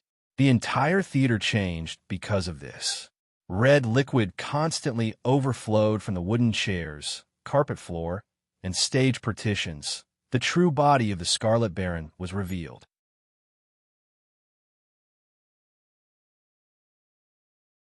Chapter 501. This was the true meaning of the Red Banquet. Every wisp of liquid that overflowed from the slit would turn into a strange blood thread that dragged back and forth in the air. Because of the venue, there were too many performers who were executed on the spot because of the failure of their performances in Count's private theater. Their souls were imprisoned here. At present, their souls were also indirectly expressed through the overflowing blood. All kinds of blood faces overflowed from the walls. Blood-red footprints appeared in various areas of the theater along with the sound of footsteps. Bloody handprints constantly appeared on the arms of each table and chair. On the black piano on the stage, a pair of bloody hands were constructed through the overflowing blood, playing Count's favorite Don Juan. In this dense space of the blood feast, if ordinary knights were to be placed here, they would also be affected by strong pollution. Their vision, hearing, and direct physical invasion would be polluted. If they couldn't kill Count or escape from the theater within a certain period of time, they would inevitably degenerate into a bloodline mutation. Of course, these are just environmental problems. The blood feast had arrived. At the entrance of the theater, the silver cross was pulled out from his wrist, the seal was lifted, and the skin disintegrated. The cone-shaped goggles on Count's face were also removed at this moment. For the first time in 10 years, Count revealed his true form. Countless blood bats flapped their wings and hovered above Count's head. Black hair fluttered in the air. The deathly red eyes seemed to be staring at foreign objects from the deepest part of the abyss bat cave. The cries of the dead were constantly coming out from the scarlet mouth. 6 bloody skulls floated behind the Count, forming a circle with an equal distance between them. 2 completely blood-liquefied arms were wearing a pair of white gloves with a coat of arms, maintaining the shape of a 5-fingered palm. They were used to hold the true silver holy sword that could restrain all evil things. One point in particular needed to be explained. After the seal was lifted, Count's arms showed the structure of the blood dog. A 2-meter-long blood dog head grew on the side of the upper arm. The whole body exuded an extremely terrifying aura and even had a strong pollution characteristic. The blood dog had a tearing mouth with sharp teeth to the extent that the whole head could be completely opened. The long tongue drooped between the canines. The surface of the dog's head was filled with eyeballs of different sizes. Bloodhound structure was the result of Count's bright red tentacles as a life form outside the city. It was the unique ability of a mature hybrid demon. Tentacles are one of the main characteristics of life outside the city. High-level existences can cause special changes to their tentacles, basic structural changes, and ability advancement. In addition to the basic pollution invasion, they will also obtain the corresponding advanced ability. The blood dogs on both sides of the upper arm could also extend endlessly and track the enemy like tentacles. As for Count's torso and lower limbs, they were still in human form. After taking off his jacket, he was only wearing a vest and a pair of trousers. The true silver holy sword that targeted all evil spirits. Its tentacles were specially mutated from the structure of a blood dog. 6 blood-soaked skulls floated behind the Count. Every ability was a great threat to Han Dong. If he was not careful, he would drown in the thick blood and never be reincarnated. The piano melody of Don Juan made Count, who had completely released himself, unable to help but dance. Step by step, he walked toward Han Dong, who was in the stage area. It was going to be the most grand reception for the young lord. Zay Crow, don't pee on me. Next, you only need to do one thing. Caw! Do you see the blood bats hovering in the sky? You only need to destroy these ordinary blood constructs and reduce the situation of Count using the bats to recover himself as much as possible. Bring people. Aren't you going to run? If you say one more word, I'll roast you and eat you the next time we go back. If I can really go back, I'm willing to offer a crow's wing and roast it personally for you to eat. The Zay Crow resisted the urge to pee and flew away from Han Dong's shoulder. How to deal with such a situation? Nico's tentacles were injured, and a large amount of deep-sea energy was consumed. She fell into a weak state for a period of time and couldn't fight for the time being. Now, the only one who could deal with this situation was Han Dong. Phew! Because of the in-depth exploration of the G virus in the movie The Fog, my body should be able to withstand the next changes. He stared at the Scarlet Count, who was dancing wantonly. Han Dong tried his best to maintain his inner calmness, let his thoughts return to himself, and focused on the next changes. Elder Mizia, let's begin. Following Han Dong's order, Elder Mizia, who had been hiding for a long time, poked his head out. The black-purple neck hair symbolized Elder Mizia's identity. That's right. Han Dong secretly brought his subordinate and teacher in the Crowman tribe with the purpose of deep bonding, since he could fuse with the Zay Crow. With the Crowman's affinity with the Crowman from the Raven staff, Han Dong could fuse with an elder-level existence. Moreover, Han Dong and Elder Mizia were proficient in the same Crowman secret technique. Fusing with the hybrid demons was completely different. This caused Han Dong's foundation to change. Waves of black ripples spread out from the bottom of Han Dong's feet. When the tentacles floating between the gaps of the stage came into contact with the black ripples, they were quickly drained of their vitality. The Zay Crow was only a two-headed crowman, and it leaned toward offensive. Therefore, after fusing with Han Dong, it showed an increase in mobility to a large extent. Elder Mizia was different. In the Crowman tribe, Mizia also had a special name, Life Reaver. In the entire tribe, he was the only Crowman proficient in life black magic, and all of his abilities leaned toward black magic. Such a fusion would completely turn Han Dong into a Crowman mage who did not care about anything. Black feathers, miasma, and dark light flashed on the stage. There seemed to be a black magic show going on, so much so that Count temporarily lost his target. Rora, a dog's head with a bloody mouth torn open, quickly pounced into the miasma on the stage through infinite extensibility. The nature has changed. Death Domain. When it retracted from the miasma, there was only a dead crow biting between its teeth, and part of the skin of the dog's head appeared to have necrotic structures. Although this degree of injury could be healed in an instant, the situation became a little strange. Just as Count looked around and searched every corner of the theater, a beam of death suddenly shot out from the miasma on the stage. The bloody skull floating behind Count condensed a beam of blood at the same time and collided head-on. When the two types of energy collided, there was no clear winner. Or rather, due to the fact that their attributes countered each other, the beam of death had a slight advantage. Bite him to death.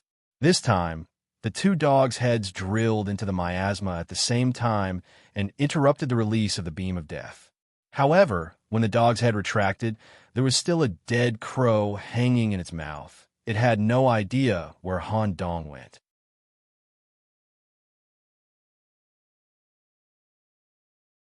Chapter 502. What was this place? With the help of the Raven. This was the first time Han Dong had fused with the Elder Crowman, a hybrid demon. For a moment, the hybrid demon crystal that belonged to Elder Mizia was embedded into Han Dong's soul due to the fusion. Before he could feel the changes in his body, his consciousness changed first. In the blink of an eye, Han Dong was no longer in the theater. Instead, he was standing in a dark forest with high humidity. From the humidity of the soil and the shape of the trees, it was easy to tell that this was not the Gaines forest. The trees here were at least 10 times taller than the trees in the Gaines forest. Each tree was at least 100 meters tall, and their trunks were even thicker. The dense branching structure, coupled with the dense leaves, completely covered the sky. The surface of the bark was covered with a layer of colorless and odorless mucus that was even slowly flowing. The suction cup structure on the bark was constantly secreting this mucus.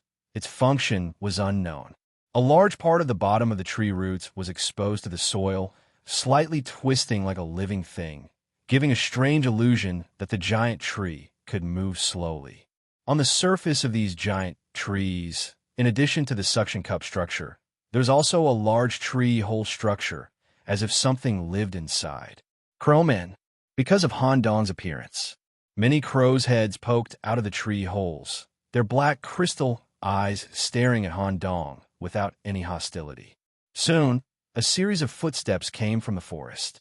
Walking over was a group of pagans wrapped in black robes, with the side crow's head mark on their backs. It seemed that these pagans were dedicated to serving the crowmen. Could this be a larger crowmen tribe? All of a sudden, a pagan with a few crow feathers on his wrist came to Han Dong's side and pointed in a certain direction in the forest, as if to lead Han Dong to the core area of the crowmen tribe. Since that was the case, Han Dong immediately followed. The crowmen tribe here was far larger than the crowmen in the Gaines forest, at least 10 times or even 100 times larger. Han Dong had his suspicions since a long time ago. After all, there were still many crows scattered around the world. The ones gathered in Gain Forest were only a small part of them. Could it be that the deep connection with Elder Mizia has allowed my consciousness to temporarily enter the Crowman's holy land, which is the largest in the world? He had to figure out what was going on here first. If he didn't handle it well, it might affect the next step of the formation. After all, the formation this time was completely different. It seemed to have produced a strange reaction with Elder Mizia's demon crystal. Numerous sky-reaching towers were erected in the forest. There were at least 30 crowmen living in each tree. There were also countless pagans serving here. Han Dong saw at least several hundred of them. While walking, Han Dong slowly felt the sea breeze blowing from the forest. We don't seem to be heading towards the center of the tribe. The guide did not answer Han Dong's question. He led Han Dong out of the forest and to a cliff that was hundreds of meters high. At the bottom was a vast, dark sea. It was different from the sea that Han Dong remembered. There were all kinds of strange black shadows swimming in the sea. If any land life fell into it, there would be nothing left of them. A unique tree grew at the top of the cliff. Unlike the trees in the forest that provided shelter for the crowmen, this tree was only about 10 meters tall. There were a lot of dead branches, but no leaves. Instead, there were many fortune bags hanging on the branches. There were more than 100 dark cloth bags that looked like fortune bags. They were hung all over the tree through thin strings. When Han Dong arrived at the bottom of the tree, the pagan who led the way took out a similar fortune bag and a piece of paper from his pocket. Thin black tentacles drilled out from the hood and weaved into a twisted mouth. If you want to use the higher power of our tribe, you need to sign a contract with the god of crows. The fact that you are here means that you have been approved. Just tie the cloth bag with your mark to the branch. Okay, Han Dong finally understood the fundamental meaning of his consciousness coming to this mysterious forest. He bit his finger. When the blood came into contact with the white paper, it automatically drew the shape of a crow head on the paper. After putting it into the fortune bag, Han Dong looked for an empty spot and hung the branch on it. Han Dong thought that the guidance of his consciousness would end here and that he would return to the theater to continue the battle. Who knew? The pagan who led the way suddenly changed. As his body grew crazily, the robe on his body was torn into small pieces. Black feathers were revealed in the dark night. A crow the size of a dragon appeared in front of Han Dong. The 9 eyes that were centered on the crow's head stared at Han Dong. A high-pitched voice directly sounded in Han Dong's mind. Mysterious messenger, welcome to establish a friendly relationship with my tribe.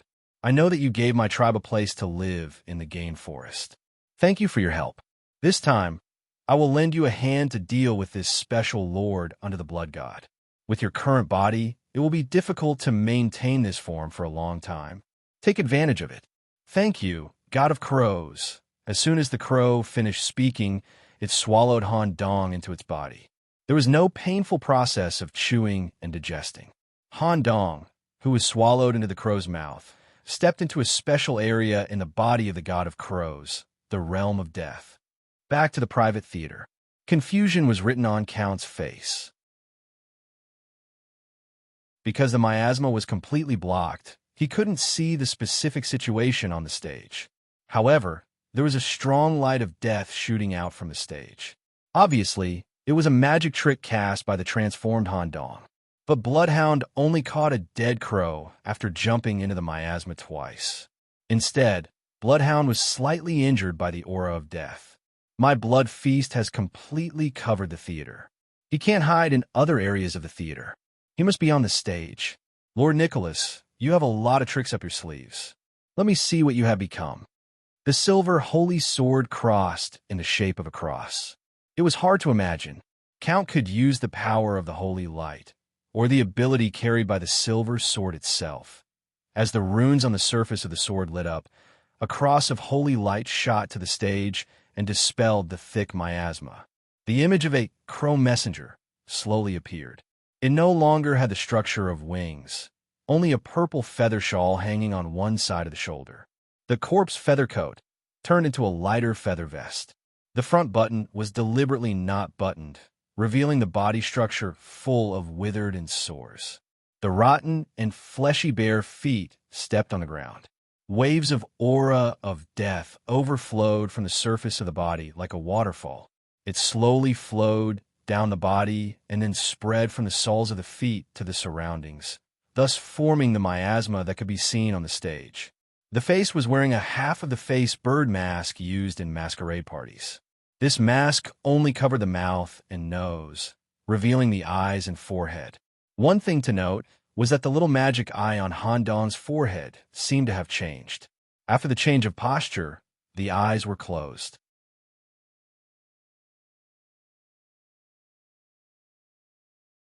Chapter 503. Han Dong, who looked more haggard and weak than a human, stood on the stage with a cane in one hand. Cough, cough, cough. Due to the huge burden on his body in his current form, Han Dong would keep coughing. Because Han Dong was proficient in the black magic of the life element. In the combination of Han Dong and Mizia, the level of the black magic of the life element was raised again, thus touching the barrier of death. With the blessing of the Raven God, Han Dong temporarily crossed this barrier and successfully reached the realm of death on the other side of the barrier. In such a realm, Han Dong also understood what the Raven God meant when he said that the body could not hold on for long. That was right. In such a state, Han Dong's body was withering every second. He had to end the battle quickly. Staring at Han Dong in such a state, even Count tilted his head and directly cast ? In Count's eyes, death was not something that a young lord like Han Dong could touch. Moreover, Count did not understand why his blood dog could not hit the target. Let me see what is going on. In a situation where the miasma was dispelled, the blood dog's entire head split open and turned into a bloody mouth. It directly bit Han Dong's body from the right side. It was enough to take away Han Dong's entire upper body in one bite. However, just when the teeth touched Han Dong's skin, the fragile body split open on its own, causing the dog's head to bite into nothing. All it did was pick up a dead crow from the disintegrating body. When the dog's head separated, Han Dong's disintegrated body was restored under the effect of the realm of death. Such a situation was beyond Count's knowledge. Impossible. You were only proficient in the ordinary life absorption magic before. How could you enter the realm of death in such a short time? But this surprise package that you gave me is a little too exciting, isn't it? Ha ha ha. I completely acknowledge you, Lord Nicholas. After you die, I will add a legend about you to my biography. For a moment, Count felt a real sense of crisis. The aura of death stimulated Count's body to the greatest extent. He himself also pursued and yearned for this kind of stimulation of death. In his memories, the true sensation of death came from a noble knight who wielded a true silver holy sword. At that time, Count was only a newborn hybrid demon. The sacred sword pierced into Count's body, attempting to permanently kill him. Because the knight's body was too polluted, he considered that if he pulled out the holy sword, it might cause the hybrid demons to revive with the help of the powerful blood brew, so he could only leave the holy sword in Count's body. Count seemed to be dead, but because of his powerful vitality, he was drifting on the edge of life and death. It was also because of this that the true silver holy sword that was inserted into Count's body gradually adapted to it during this process. It only had the effect of sealing and no longer had the ability to repel him. More than 10 years passed. When Count woke up again, he had already received the recognition of the blood god. At this time, he was officially titled as Count and became an important member of the blood god's lordship. Holding 2 true silver holy swords, Count approached Nicholas, who was on the stage. "Can the death that you comprehended ignore this noble holy sword?" "Ha ha! Your head is the core, I was right. With such a body, how can you avoid it?" The moment Count stepped on the stage, the 6 bloody skulls floating behind him suddenly opened their mouths. A bright red hexagram mark appeared under Han Dong's feet. It not only triggered the blood magic, but also the souls of the dead that were once sealed here. A series of blood-red arms suddenly drilled out from the stage and firmly grabbed Han Dong's body. Although the death domain was terrifying, it was not enough to make all these bloody hands disappear in an instant. Taking advantage of this opportunity, the sacred sword pierced through and went straight to Han Dong's skull. Ding! The sacred sword stopped 1 centimeter away from the forehead because it hit some kind of invisible barrier. It was a strange barrier that looked like a hexagonal crystal, and it was the demonic eye that formed the barrier. To be precise, it should be the hybrid demonic eye. As everyone knew, Elder Mizia also had a pupil technique. There was even a crow's eye under each of its feathers. The deep connection between the two also allowed the pupil technique to be mixed. With the higher-level demonic eye as the main and the crow's eye as the supplement, this hybrid demonic eye was created. It allowed Han Dong to temporarily increase the level of his pupil technique. With the appearance of the pupil technique, Han Dong could create a kind of solid defensive barrier. Although the barrier area was only 4x4x4x4 cm, the effect was excellent. At this time, Han Dong raised the staff in his hand and touched the right side of Count's body. A terrifying scene happened. The hybrid demon body, made of pure blood, actually decayed and withered in a short period of time. The effect of the death invasion was too terrifying. Whoosh! Count decisively swung his sword and took the initiative to cut off the right side of his body. Pa! In less than 3 seconds, the right side of his body, including the blood dog's head, fell to the ground, leaving only a grayish-black dried-up body. Ultra-rapid regeneration. Tentacles weaved, blood mixed, and the right side of his body was repaired.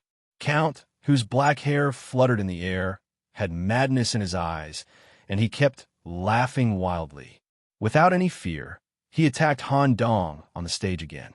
See through the improvement of his pupil technique.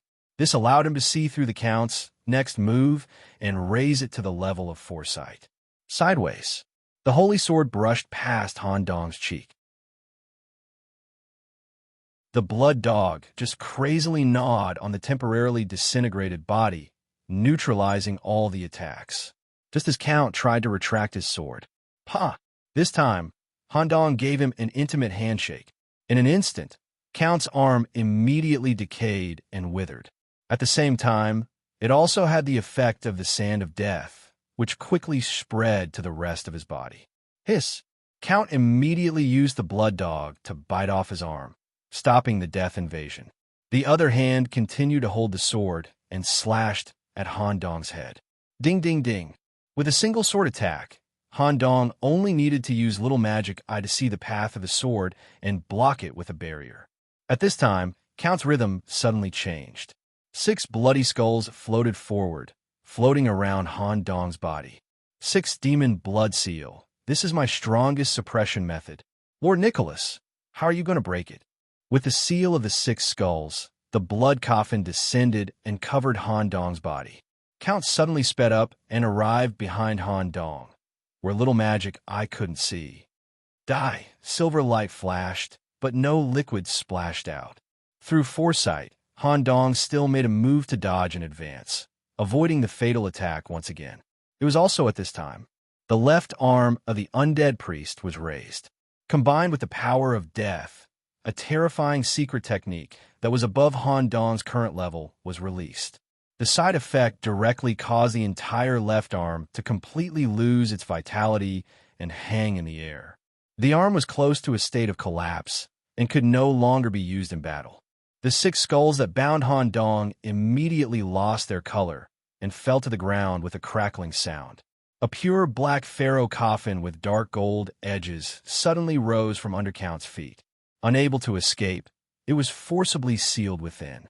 Han Dong stood in front of the coffin and stretched out his other hand to touch the sacred beetle imprint on the surface. He opened his dry and rotten mouth and called out Count's real name. Bok Daxer Woolacott von Dias Dallin. I sentence you to death.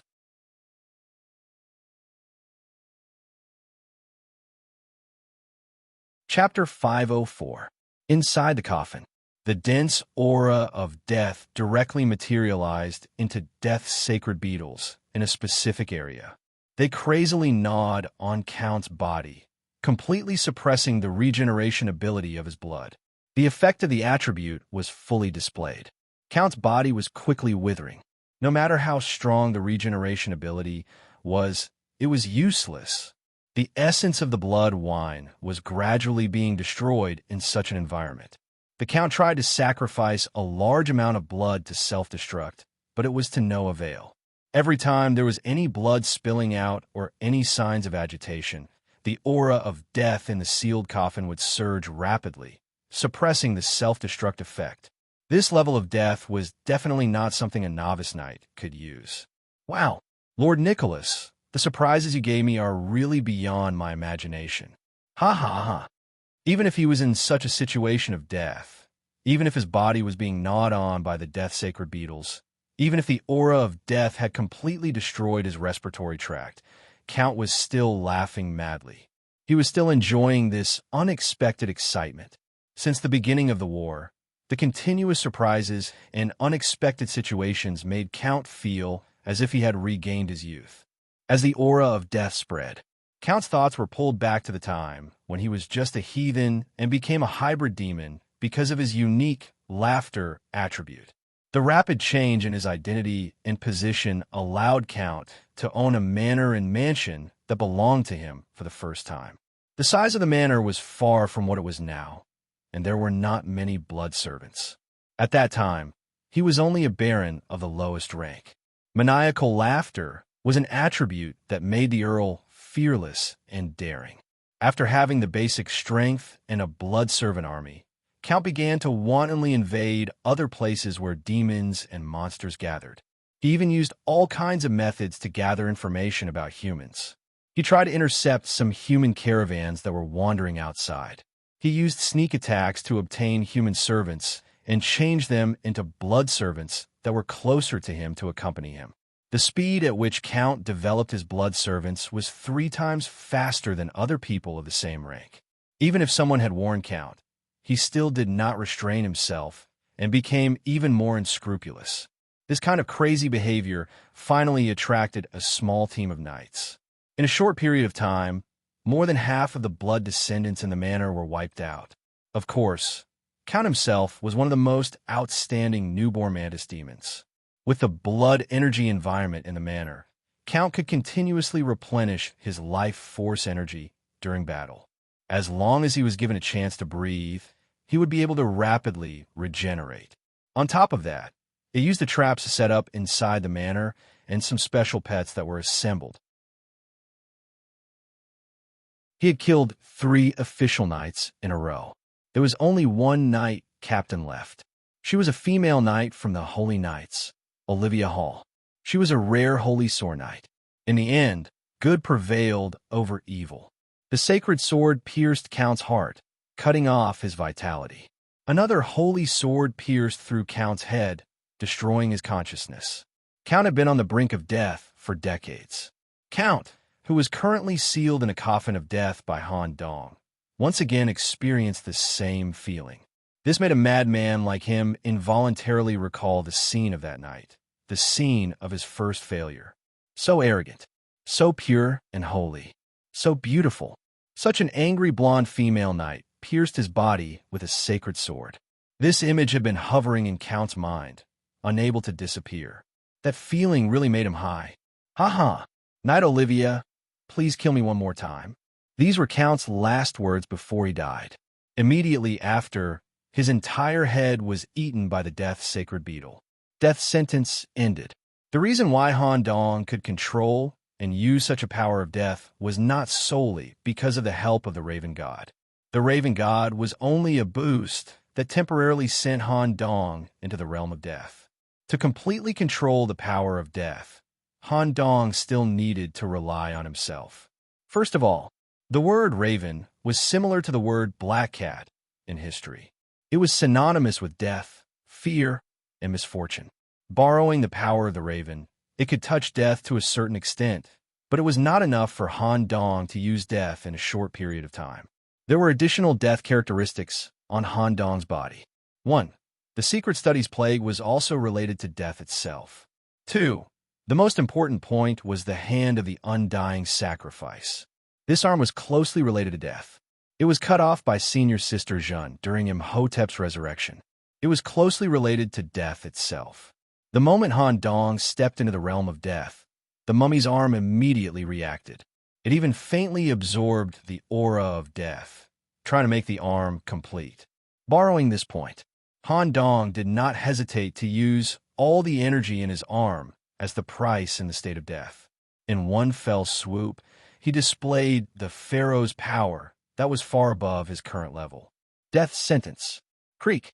When Han Dong opened the coffin, what was inside was only the dried-up body of an earl, which was disintegrating like a carbon shell. The heart in the center of the body was also completely dried up, but it still maintained its integrity and faintly emitted a red light. Inside was the demon core crystal that symbolized Count's body. That's right, from the beginning, Han Dong had planned to use Count as the target to break the seed. After the mysterious yellow-robed man found Han Dong in the dream, this idea was made into a perfect plan by Han Dong. Using a mature demon to break the seed was definitely not the only thing in the Holy City. Cough, cough, cough. The coughing became more and more intense. However, Han Dong's state could be described as extremely bad. In the realm of death, Han Dong was also equivalent to walking on the edge of the cliff of death. With every step, he could fall into the abyss of death. If one looked at Han Dong's body, they would find that every organ was rotten. The blood was thick and completely black. It was not much different from a dried corpse. There was also a certain degree of danger in breaking the seed in such a state. This was the price to pay for exhausting all means to kill a mature demon. Only a crazy person like Han Dong, who pursued supreme power, would be willing to deal with the death god. Just as Han Dong was about to break the seed, with a somewhat blurry vision, he faintly saw that Count's right hand, which had not completely withered, seemed to be holding something. He took a closer look. A stick insect made of blood crystal was actually in Count's hand. Because of the coffin's restraint, it was not swallowed by Count. This is the head butler. Suddenly, Han Dong was overjoyed. He never thought that the head butler, whose body was destroyed by Demps and whose core was transformed and escaped, would be caught by Count. It seems that Count's original plan was to absorb the Watcher sent by the blood god. What a crazy person. God is helping me. My body is constantly disintegrating due to the effect of the realm of death. In the process of breaking the seed, I may directly die if I can use the head butler's life crystal to restore my body in advance. The risk of breaking the seed will be minimized. Perfect. The fusion ended. When Elder Mizia separated from Han Dong's body, he also fell into an extremely weak state due to the effects of death. He could not even speak. He could only stare at Han Dong with eyes full of shock.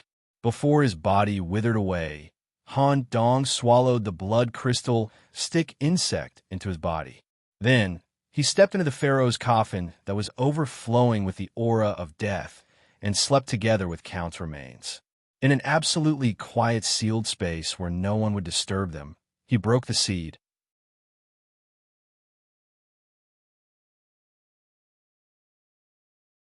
Chapter 505. Outside the manor, battlefield area. Lucius cooperated with Senior Jun's shadow and directly killed his way into the depths of the enemy formation. At present, Lucius had killed Baron Berserk and completely destroyed a Baron's army. He was currently in conflict with Count's Imperial Guards. The Imperial Guards wearing crimson heavy armor were completely different from ordinary bloodline soldiers. Although Lucius's blood sword could penetrate the armor and directly injure the internal body, it would still consume a lot of Lucius's stamina to completely kill an Imperial Guard. Senior Jeanne had also repeatedly pierced the Imperial Guard bodies with her shadow dagger through the gaps in the armor, so it was very difficult to directly kill them. Currently, Lucius was confronting the Centurion of the Imperial Guards. This Centurion was the leader of the Imperial Guards that Count had entrusted to him. As a hybrid demon, he was more powerful than an ordinary baron. Wielding two heavy swords, he could put a lot of pressure on Lucius. However, it was still not enough to suppress Lucius. The leader knew very well that Lucius had just won first place at the Red Banquet, obtained the royal blood brew, and was conferred the title of nobility. In terms of overall status, he had to address Lucius as Lord Viscount. The Count had not returned for a long time, which made the Centurion feel strange. Staring at the bloodline legion that was retreating, he prepared to give the order to withdraw to the manor and defend. At this moment, an extremely important origin connection was cut off. The Centurion's eyes instantly revealed surprise and fear. He stopped moving and had his arm cut off by Lucius. It wasn't just the Centurion. The entire bloodline legion was stunned at this moment. They completely lost their fighting spirit and lost 30% of their members in an instant. The situation that was originally in a stalemate was suddenly broken. What's going on? Why did these guys suddenly lose their fighting spirit? Just as Lucius asked this question, the Centurion's eyes were filled with horror and disbelief. He was even unwilling to accept this fact. In his opinion, it was impossible for such a ridiculous thing to happen. He shouted in a tone that was close to despair, "Lord Count is dead." All the bloodline soldiers felt that the most important connection had been cut off, and their connection with Count no longer existed. Following the Centurion's shouts, the Imperial Guard shouted. Similar cries echoed throughout the battlefield. Even the members of the Stuart Manor revealed shocked expressions. After all, the war was still ongoing. How could a mature hybrid demon like Count die just like that? Those who reacted quickly realized the root of the problem. Han Dong was the only one who left the battle to find Count. It was obvious that this was a battle between lords in the dark. In the end, Han Dong won, and the Scarlet Count was completely killed by Han Dong. The crows cawed. The ghouls howled. Dr. Swolent's eyes shone with absolute respect for the Lord. Lucius put away the blood sword in his hand and stared in the direction of Scarlet Mountain Villa. His heart was in turmoil as he couldn't help but sigh. If these two people's hearts belong to the human race, the holy city will reach its peak in a few years. We might really be able to pursue true freedom in our lifetime. Senior sister Jeanne also appeared from the shadows. Although she was silent, she couldn't use conventional standards to evaluate her junior. Inside the Stuart Manor, Demps woke up about 5 minutes ago in an extremely weak state and sighed softly. "You actually killed the Laughing Count. It's a pity that I couldn't see the scene of you fighting. I really want to see what kind of method you used to kill a mature mantis demon. Moreover, it was a fresh blood, life form bred from blood. With such a bloodline, with your special brain, you might really be able to do it." The Lord was dead. The third victory condition of the Land Deed War had been achieved. After the war, the remaining bloodline would become the captives of the new Lord. The defeated soldiers of the Scarlet Mountain Villa would no longer have any resistance.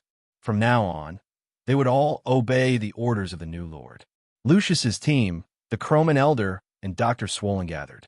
Senior Brother Lons, who was prejudiced against Demps, used the necromancy secret technique to create a flying seed of bones and let the weak Demps sit on it and float. Let's go. Let's go see how Nicholas is doing. This kid should be using Count's hybrid demon core crystal to break the seed. The defeated bloodline made way for them. When everyone set foot in the Scarlet Mountain Villa, they immediately felt something strange.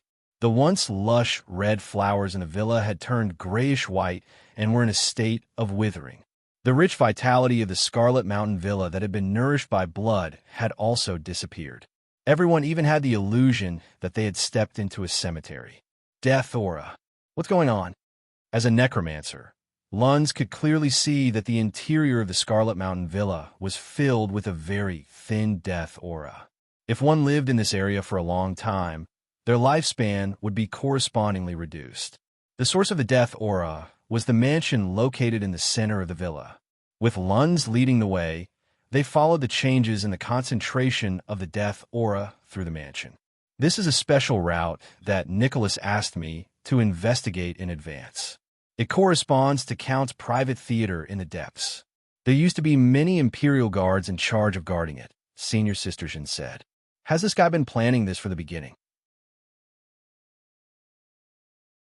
While Lucius and the others were passing through the building, they happened to bump into two of Han Dong's anomalies, Togu and Chun-Li. Chun-Li's condition was not bad.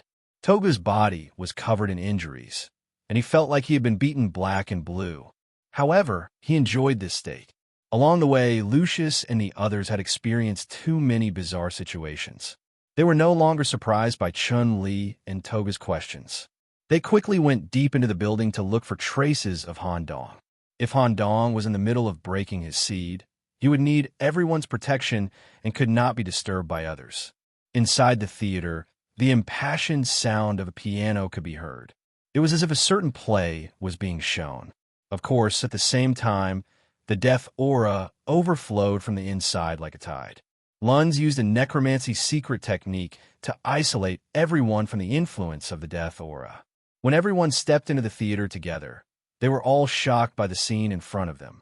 On the stage that was filled with a bit of miasma, a man in a black trench coat was stepping on the melody of a piano, venting his surging emotions through a powerful dance.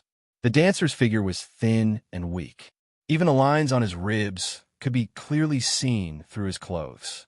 His pale face was painted with a big mouth that was laughing wildly through some kind of sticky black dye. He used this artistic form to express his joy. In his hand was the spoils of war from the Landede War, the active Landede, Scarlet Mountain Villa. The man who was releasing the death aura and dancing wantonly in the theater was Han Dong, who had completed his seed breaking. The moment when his emotions were completely vented, Han Dong happened to be standing at the front of the stage. He stepped back and bowed slightly as a curtain call. The current Han Dong had completed the unique seed-breaking ritual. The two seeds of fate in the depths of his head had perfectly fused under the nourishment of the blood, growing a unique talent tree.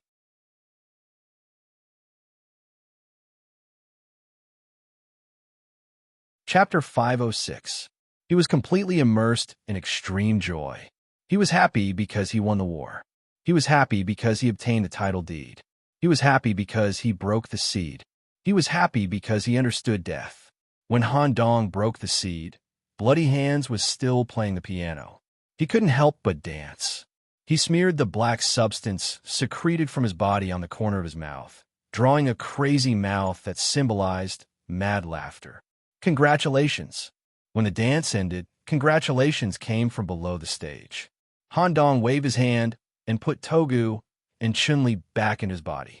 Dr. Swollen, elders, thank you for your hard work. The war is over, and there's nothing for you to do here. Wait at the entrance of Scarlet Manor. After my friends and I finish dealing with the remaining chores, everyone will leave together. Yes, inside the theater. Only Han Dong was left. Where's Abel? Lucius asked. Han Dong immediately waved his hand, indicating that he didn't need to care about Abel's situation. He should also be breaking the seed. There's no need to care about him. It's not over yet. The mission that Mr. Black and White gave me and Demps officially begins now. Seniors, come with us. It's very important. Mr. Black and White's mission? Is there someone in the Holy City who colluded with Count? Lucius's reaction was very fast. He had suspected the blood plague incident in the Holy City a long time ago. For the plague to spread in the city, the prerequisite was that there was someone carrying the plague in the city. The Holy City was heavily guarded. How could ordinary people infected by blood wine be allowed to mix into the civilian area? Obviously, someone was causing trouble. That's right. And it's not just a Red Plague incident. The entire holy city is under this person's conspiracy. Seniors, please look for the hidden mechanism in the private theater. There should be a secret passage that leads deeper inside. Although Han Dong took over the title deed, he wasn't clear about the structure of the manor. Soon, senior sister Yu Jun found the hidden mechanism with the help of shadow fusion. The gears turned and the stage lowered. A spiral staircase leading deeper inside opened at the bottom of the stage. There were several important areas at the bottom, including the secret room where Count kept the title deed, Scarlet Manor's secret treasury. There was also his unique and mysterious office, which was completely isolated from the manor through some means. There were a large number of parchment files, letters, and some special communication tools in the office. These things symbolized the network that Count had established in private with non-blood god forces. Ha! Because he found Count's secret office, Han Dong couldn't help but laugh wildly. Han Dong quickly pinched his cheeks with both hands to stop laughing. Don't mind me. I still can't control my maniacal laughter. Let's search for clues together. As they read through the documents, their expressions changed more or less. This Count is simply taking advantage of the convenience of the mobile title deed to make his own profit. All kinds of invasions are based on various kinds of high bounties and the demands of other forces. Count himself had connections with at least 5 of the former kings. In all kinds of invasions, we will maximize our profits. No wonder there are some very strange existences in the Imperial Guards. They don't use the power of the blood descendants at all, and Count cultivated the Imperial Guards through other means. This letter is a bit strange. It was still found by Senior Sister Jun. It was a white letter with no signature hidden at the bottom of the cabinet. The text inside was also encrypted, and there were even a lot of strange symbols that said missing limbs. Han Dong took the letter and found that it wasn't written in a language outside the city. His little magic, I couldn't decipher it. Since it's a letter for Count to read, maybe it's directional and only Count can understand it. Let's try this. Han Dong took out a bottle of blood-brewed wine stored in the cabinet in the office and poured it directly on the white letter. The strange symbols were completed by the blood-brewed wine. Some of the extra parts of the text were also eliminated by the blood-brewed wine, turning into a language outside the city that Han Dong could read. A smile appeared on Han Dong's face. Mission complete. As long as this thing is handed to Mr. Black and White, it's enough to eliminate the big thing in the Holy City. In addition, the people involved in this matter are very troublesome. Seniors, after returning to the Holy City, immediately go to your night regiment. Getting involved may cause you unnecessary trouble. Besides, Lucius abhorred betrayers. Next, I need to perform the ownership change ceremony in the storage room. Captain Lucius, Damps, you stay here. Senior Sister Jun and Senior Brother Lun Zhe wait for us in the manor. Later, we'll leave through the secret passage in the mountains and have the crowmen transfer us. We'll first go to Stuart Manor, then transfer to a secret carriage to return to the Holy City. During this time, if any night regiment tries to find and escort us back to the city, we need to avoid them. Avoid the night regiment? Could it be the guy involved in this letter will kill people outside the city? It's possible. We have to sneak back to the Holy City and give this letter to Mr. Before the person involved in the letter is tried, we can't let down our guard. Who is it that can control the night regiment? Lucius' curiosity was also piqued. A high-ranking person comparable to the regiment commander. With this, Lucius' expression was solemn as he nodded in agreement with Han Dong's plan.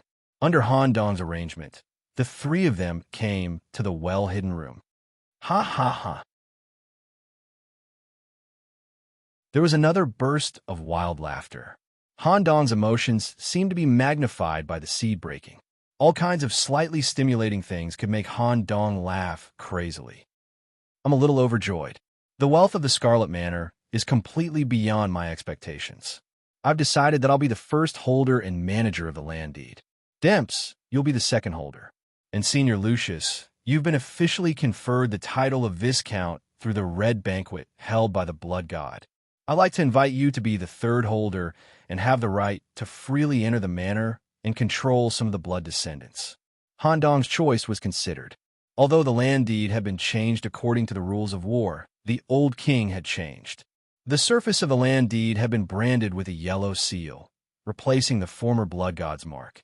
However, this matter would inevitably attract the attention of the blood god, and he might even hold a grudge. After all, according to the yellow-robed man, a mobile land deed was quite rare. If Senior Lucius, who was personally conferred the title by the blood god, became one of the holders, then the possibility of the blood god coming to find him would be greatly reduced. It might even open up a special connection. If I participate in the great expedition as well, I can bring the mobile manor along. Captain Lucius, you can also use the manor to display your greatest strength. Okay, just like that. The three of them left their names on the surface of the land deed.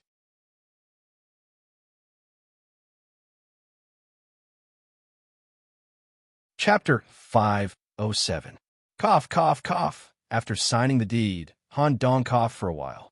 He accidentally coughed up a ball of black sputum, which corroded a large hole in the ground. The aura of death emanating from the hole, coupled with the aura of death seen in the manor before. Lucius could naturally see that Han Dong's talent tree was related to death to a certain extent, but it felt completely different from the knights in the Ultimate Knights. There was a very strange feeling, as the secret mission of great importance had not yet ended. Although Lucius was curious about the talent tree, he did not immediately ask. The three of them quickly returned to the manor and met up with the rest of the team. At the same time, an indescribable bestial aura came from a cliff. Obviously, Abel Lane had completed the seed break. Both of them had used hybrid demons to break the seed break. If this news spread in the Holy City, it would definitely alarm the council. At that time, Han Dong and Abel would definitely be summoned by the nobles and even the royal family in the Holy City. Abel, who ran back to the manor like a beast, had completely restrained his bestial aura. The overall feeling he gave off was completely different. The lines on his skin were very similar to dragon scales. Moreover, Abel seemed to need a long time to stabilize the talent tree that had just broken the seed break. Han Dong immediately explained the plan to sneak back to the Holy City to Abel. Everyone would first go down the secret mountain path until they reached the valley area of Mount Arrogad. After traveling north for a while, they would take the crowmen back to the Stewart Manor. It was just as Han Dong had been worried. Although they had killed Count and won a great victory, this trip out of the city was far from over. Just as everyone left Mount Arrogad, Han Dong temporarily stored the Scarlet Manor in the space of the deed. A group of knights in brown cloaks suddenly went up the mountain. There were more than 30 of them. Because they did not find any traces of anyone, this group of people used some special means to send information about the search of Mount Arrogad back to the Holy City. Han Dong did not relax at all as he headed to the manor. He was thinking about the possible danger situation. Mr. Black and White is more or less able to foresee all of this. He should have also informed us about the important evidence we obtained. If there aren't any problems, he will definitely be waiting for us at the Stewart Manor. But if Mr. Black and White doesn't come, it means that the president has sensed the danger and used some means to temporarily send Mr. Black away and not let him leave the city. True enough, on the way back to Stewart Manor, Han Dong didn't see Mr. Black and White's private carriage. Are we using my undead carriage to return to the city? Senior Lunds asked. No, I need to be even more secretive. In consideration of unexpected situations, I've hidden a steam carriage used by the knights in the manor. Captain Lucius, you need to pretend that you have just returned to the city after the investigation. Captain Lucius, if you encounter any knights searching for us on the way, you will explain to them. It means that we have an important mission and need to return to the city urgently. We will not accept the guidance of any knight team. If the situation is serious, we will bring out the name of our team leader. I believe that the leader of the Scarlet Knights is also very concerned about your departure from the city. Okay, leave it to me. Han Dong's steam carriage in the manor was equipped with a hidden compartment. Han Dong, Dimps, and Abel hid under the compartment of the carriage. On the surface, it was just Lucius's team completing the investigation mission and returning by carriage. As long as they could reach the interior of the holy city, as long as a team leader came to pick them up, someone's conspiracy would be exposed. However, just as Han Dong was worried, things were not that simple. About a distance from the holy city in the forest, they encountered a night team that was searching outside. As there were many members of the 13 Knights, there was not much contact between the different knights, so Lucius didn't know this group of knights. Even without Han Dong's reminder, Lucius could also read a trace of something wrong from the eyes of this group of knights. "We are the special search team outside the city. Please get off the carriage. After our detailed inspection, we will lead you back to the city. At present, a group of heretical forces have appeared in the holy city. The higher-ups have asked us to strictly investigate the investigation of the knights who returned from outside. Please cooperate." With a deep official tone, he showed the search warrant with the council seal in front of Lucius and his team. Lucius also immediately showed his knight waist tag and explained his purpose for coming. "We are under the direct orders of the Scarlet Knights, Captain Shea, to go out of the city to investigate and collect plague blood. This matter involves high-level privacy and requires me to report directly to the captain. No one is allowed to touch the important blood samples in the carriage." Lucius's attitude was extremely strong, and he used the captain's name as soon as he came up. This kind of trick was usually very suitable, but it was different now. A team of 10 knights had surrounded the carriage, obviously intending to search the carriage by force. The real purpose of this group of knights must be to search for the important evidence lost in the Scarlet Mountain Villa and erase it. Moreover, Han Dong and his team were still hiding under the carriage, so Lucius naturally couldn't let this group of people enter the carriage to search. They were still 10 kilometers away from the holy city. It was very risky to escape back to the holy city under the siege of 10 powerful knights with just this ordinary steam carriage. At this moment, caw-caw, a large number of crowmen suddenly flew out of the forest. The moment the vision of the 10 knights was disturbed, Lucius immediately turned the steam carriage to the maximum power and rushed toward the holy city. "Stop them!"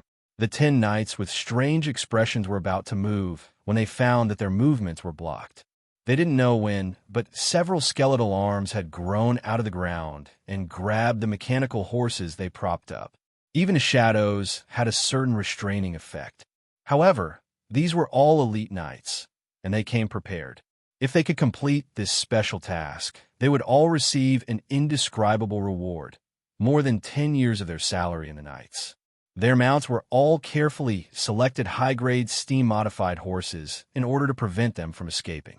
When a single horse accelerated, it was almost twice as fast as the carriage Lucius was in. Renzi, yes, a strong aura of death immediately overflowed from the carriage, and wherever the carriage passed, skeletal soldiers with shields came back to life. However, silver light flashed. These temporarily resurrected skeletal soldiers were killed by the knights with a single slash. This kind of resurrection spell couldn't buy much time, and it was only a matter of time before they were caught. This group of knights is the elite of the team. I'll stop them. You guys go back to the city first. Just as Lucius was about to jump off the carriage, a completely different aura of death overflowed from the bottom of the carriage. The aura of death released by Senior Renzi was only used to resurrect the dead. But the overflowing aura of death could cause trees to wither and flowers to wither. The 10 knights and their mounts that were chasing after them were severely affected as well.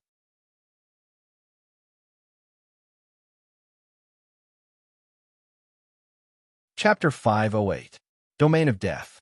The 10 knights who were chasing after the carriage immediately noticed this unusual death aura. What ability is this? As knights, their keen insight allowed them to notice a detail. The plants that died due to the aura of death did not just wither and scatter. Instead, they turned into a black sand substance and drifted in the air. The black sand would accelerate the spread of death. Anything touched by the black sand would be quickly assimilated, taking away its vitality and turning into more black sand of death. This kind of spread of death was like a plague. Take out your protective barrier ability before the knights realized the problem. Some of the black sand had already contaminated the bodies of the horses they were riding. Even the steam prosthetics disintegrated in a short period of time when they came into contact with the black sand. After a while, the 10 mechanical horses fell to the ground. A terrifying plague of death nibbled away at the horses. In order to avoid being affected by the black sand of death, the knights quickly distanced themselves from their horses and stood in a relatively safe area, staring at the carriage that was already far away. The knights' expressions did not change much when they saw the target escape. They established contact with someone in the city through the clockwork device in their hands. "Sir, the target has escaped from us and is about to enter the holy city." Just as the carriage escaped the pursuit of the knights, Han Dong and the other two quickly emerged from the hidden compartment on the floor of the carriage. There was no need to continue hiding. In the next 10 kilometers of escape, if there were any obstacles, the team would fight with all their strength. Their only goal was to escape back to the holy city. However, the escape process was unusually calm. There were no knights who suddenly rushed out from the forest to stop them, nor were there any traps or demons lying in ambush in the forest. The sudden calmness made everyone feel uncomfortable. This is troublesome. Han Dong had foreseen some things in advance. The situation may be extremely unfavorable for me and Demps. Seniors, once you enter the city, leave on your own. Don't have anything to do with us. Could it be? Captain Lucius also saw some problems. Yes, this group of strange knights' search team appeared outside the city. It is enough to show that they clearly know that I have obtained important evidence from Scarlet Manor. At this time, the traitor will inevitably jump out and take the initiative to report me, the traitor. I believe Mr. Black and White can handle this matter. We'll see. After experiencing the Scarlet incident, the relationship between Lucius and Han Dong had changed. Naturally, he didn't want anything to happen to this junior of his. Once he entered the city, he would use his connections with the regiment commander to try his best to protect Han Dong. When the carriage came out of the forest, the scouts on the city wall immediately sent out a signal. The huge city gates slowly opened under the powerful steam, allowing the carriages to enter the city. However, the moment they entered the holy city, the strong aura of a powerhouse caused the steam-modified horses to stop in shock. The civilian area around the city gate had long been cleared. Instead, they were replaced by 200 official knights. These knights were all dressed in the same way. They wore black light armor with a black rose printed on their chest. They belonged to the Black Rose Knights, a special law enforcement team in the inner city. They were responsible for handling matters within the city. Not only that, even the vice captain of the Black Rose Knights, Marcus, had come. The deputy commander, Marcus, was also known as the Black Skeleton and the commander of the Night Watchers. He had a bald head and dark skin. He carried 2 swords on his back. In addition to the patterned black armor of the Black Rose Knights, he also wore a black skeleton mask, half of his face, revealing only his deep eyes that could see through people's hearts in an instant. Deputy Commander Marcus, Senior Sister Jeanne, who was on the carriage, belonged to the Black Rose Knights. However, she did not mention anything about Commander Marcus. In fact, this was her first official meeting with the Vice Commander. Marcus usually operated in the shadows of the Holy City as a night watcher. Not only that, among the knights surrounding the carriage, there were 2 high-level characters with completely different identities. One of them was the target of the evidence in Han Dong's hands, the president of the Writers Association, Stephen McNofsky. As for the other person, he turned out to be one of the council members. At this time, the council member unfolded the scroll in his hand and read the Supreme Council's verdict. After the dream vision of the president of the Writers Association, Stephen McNofsky, in the search of relevant evidence through the council's internal groups and direct knights, it has been confirmed that the student currently studying at the National Royal Knight Academy Library, Demps Martin, the student of the mystery branch, Warren Nicholas, They have attributes outside the city and have a high degree of commonality with the life outside the city. While they were hiding in the holy city as humans, they established a secret freak organization in the civilian area. They used the abandoned sewers as a special area that was being treated to lead the life outside the city to invade the holy city many times. The incidents involved include the diabolical dog disease incident from 6 years ago, the secret stone incident from a year ago, and a red plague from a while ago. Now, you will be arrested and escorted to the trial hall immediately. The supreme trial will be held tomorrow. Other personnel involved in harboring the betrayer will also be tried together. The verdict has been read. Please leave the carriage quickly and accept the escort. When a verdict was read out, it was supposed to be an extremely serious occasion. But suddenly, there was a burst of uncontrollable laughter from the carriage. Because the Supreme Council attached great importance to the matter of the betrayer. Even Commander Keeman wanted to protect Abel. They also had to wait until the escort was over and prove that Abel had nothing to do with the betrayer through various means. They had to take Abel out alone through the back door, and he could not participate in various activities in the city for a period of time. The arrest of the betrayer at the city gate attracted the attention of most people. It was also at this moment, Holy City, Clock Tower, in a situation where no teams had entered recently, there was a flash of light, and it seemed that someone had come out. The appearance of this person immediately alarmed the clock, who was paying attention to the arrest at the city gate. Strange, why didn't anyone come to welcome me? Have these guys in the Holy City grown to the point where they can ignore me? Oh, I thought there would be more than 300 knights lined up in 2 rows outside the clock tower to welcome my return with the grandest ceremony.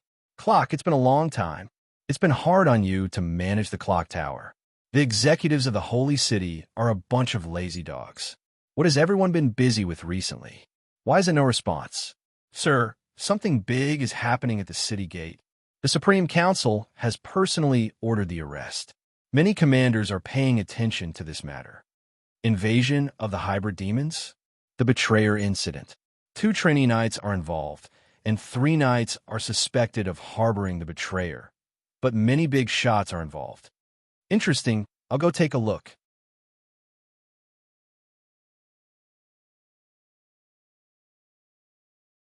Chapter 509. At the southern city gate. After the strange and crazy laughter gradually faded, no one wanted to get out of the carriage. Inside the carriage, Han Dong stopped smiling and began to discuss some matters with his teammates in a serious manner. This matter is a game between Mr. Black and White and the president of the Writers Association. Since the Supreme Council has been involved and has issued a verdict, Captain Lucius and the rest of you may be stripped of your knight status or even forcibly exiled. I'm already very grateful that you've helped us so far. Try your best to disassociate yourselves from us. If I fail to pass the evidence to Mr. Black and White and fail to reveal the true identity of the mastermind, Dimps and I will be brought to trial. Mr. Black and White should help us fight for the opportunity to be exiled. As long as we're not executed, Dimps and I will have no problem living outside the city. Seniors, Abel, get out of the carriage first. Dimps and I will get out later. Okay. In such a situation, there was no such thing as being pretentious. Since the Supreme Council was involved, even if the captain came to intervene, it would be of no help. This situation was not something they could turn around. The only thing they could do well in the game between the big shots was to protect themselves as much as possible. Before Abel got out of the carriage angrily, Han Dong grabbed him and reminded him in private. Abel, don't be impulsive. Since the Supreme Council has personally sentenced Dimps and me, there's no need to involve Captain Kamon. Since the president is prepared, Mr. Black and White must be prepared too. Don't worry. Based on my grandfather's relationship with Mr. Black and White, even if I don't say anything, he will definitely interfere in this matter. Just like that, only Han Dong and Dimps were left in the carriage. Han Dong looked relaxed. He rubbed his fingers slightly and looked up to ask Dimps, if Mr. Black and White loses this game, Dimps, do you have a backup plan? Of course, then there's no problem. I'm sorry to drag you into this. What are you talking about? You're a tycoon who owns 2 land deeds. Some people can't wait to curry favor with them, but I don't care. Since such a person exists in the Holy City, it's only a matter of time before I'm reported. Demps was the same as Han Dong. Even in such an urgent situation, he still had a relaxed expression on his face. However, you can still see the obvious tiredness on Demps's face. The side effects of controlling the Rubik's Cube are not easy to eliminate. When are you getting off? Wait, our people are here. Let's go. Heavy footsteps came from the streets. Another force from the sacred city had arrived. It was also at this moment. Han Dong and Demps got off the carriage at the same time, smiling. They were not at all intimidated by the hundreds of black knights. A heroic voice that carried a certain amount of pressure spread through the air. Ha ha! Marcus, what are you doing here with your Black Knight Watchman? Hurry up and get out of the way. As soon as the words came out, Marcus's face changed slightly. A hoarse and deep voice came out from under the skull mask. Great Plague, Captain. Commander Mograine Calamity arrived at the southern city gate with 300 elite knights of the Knights of Pestilence. There was a black crow circling above the knights, silently watching the situation at the city gate. The Great Plague Captain was the leader. Everyone was well aware that the Great Plague Captain's calamity attribute was extremely lethal. The Black Rose Knights did not dare stop them. They could only make room for the Knights of Plague.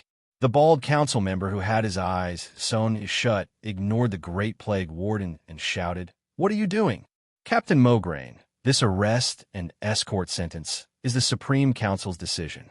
The Black Rose Knights will be responsible for escorting the main members. Unrelated personnel, please leave. Otherwise, you will be held accountable. The Council's decision? Why don't I know? I'm an external professor of the Mystery Branch. If my students are involved in betrayal, we should be notified in advance, right? Tomorrow's trial will naturally be notified to the Knights and the Academy representatives. When the Great Plague Captain heard this, he immediately flew into a rage. What bullshit asterisk T rule is this? Act first and report later? If you can't produce concrete evidence, no one can take my students away today. The giant axe in his hand slammed into the ground. With a wave of ripples, it felt like the air at the southern gate had become thinner. It became more difficult to breathe, and even the sunlight in the holy city had decreased. At this moment, a special existence walked out from the crowd. Great Plague Captain, you're really hot-tempered. The Supreme Council's decision is naturally based on concrete evidence and facts. The evidence is here. Please take a look, Great Plague Captain. The president of the Writers' Association, who had been hiding among the knights for a long time, appeared at this moment. He lifted his hood, revealing the curly white beard of a great European writer. In his hands was detailed information enough to prove that Han Dong and Demps were betrayers. There were even some secret photos taken through unknown means. They were photos of Han Dong using the tentacle ability in the Secret Stone incident. When the Great Plague Captain finished looking at the so-called evidence, he showed a look of disdain. In the written files, speculation accounts for 50% of the descriptions. There are also a lot of illogical inferences. As for these photos that were taken through magic and dye, don't use them to deceive people. Oh.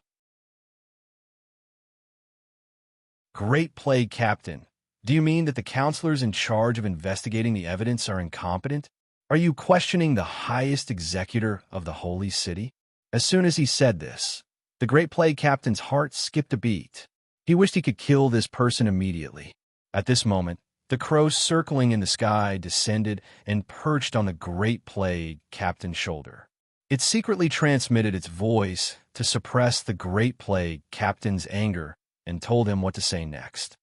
No, I mean, the inference given by President Stephen is not enough to prove that my students are betrayers. According to the instructions in the Supreme Council's charter, only humans have the basic rights of citizens. Non-human races can't interfere with the internal affairs of the Holy City. They can't provide fabricated evidence that is full of lies to the Council. Great Plague Captain, are you saying that I, Stephen McNofsky, am not human? Ha ha! Just as the president of the Writers Association was laughing mockingly, ha ha ha, ah, ha ha ha, maniacal laughter, Han Dong, who was surrounded by the crowd, suddenly couldn't help but laugh maniacally. His eyes revealed his absolute disdain for the president. Han Dong hurriedly reached out to press his face to stop himself from laughing. Sorry, I really couldn't help it. You guys continue, don't mind me. Han Dong's maniacal laughter attracted the president's murderous gaze. Han Dong nodded slightly, indicating for the president to calm down.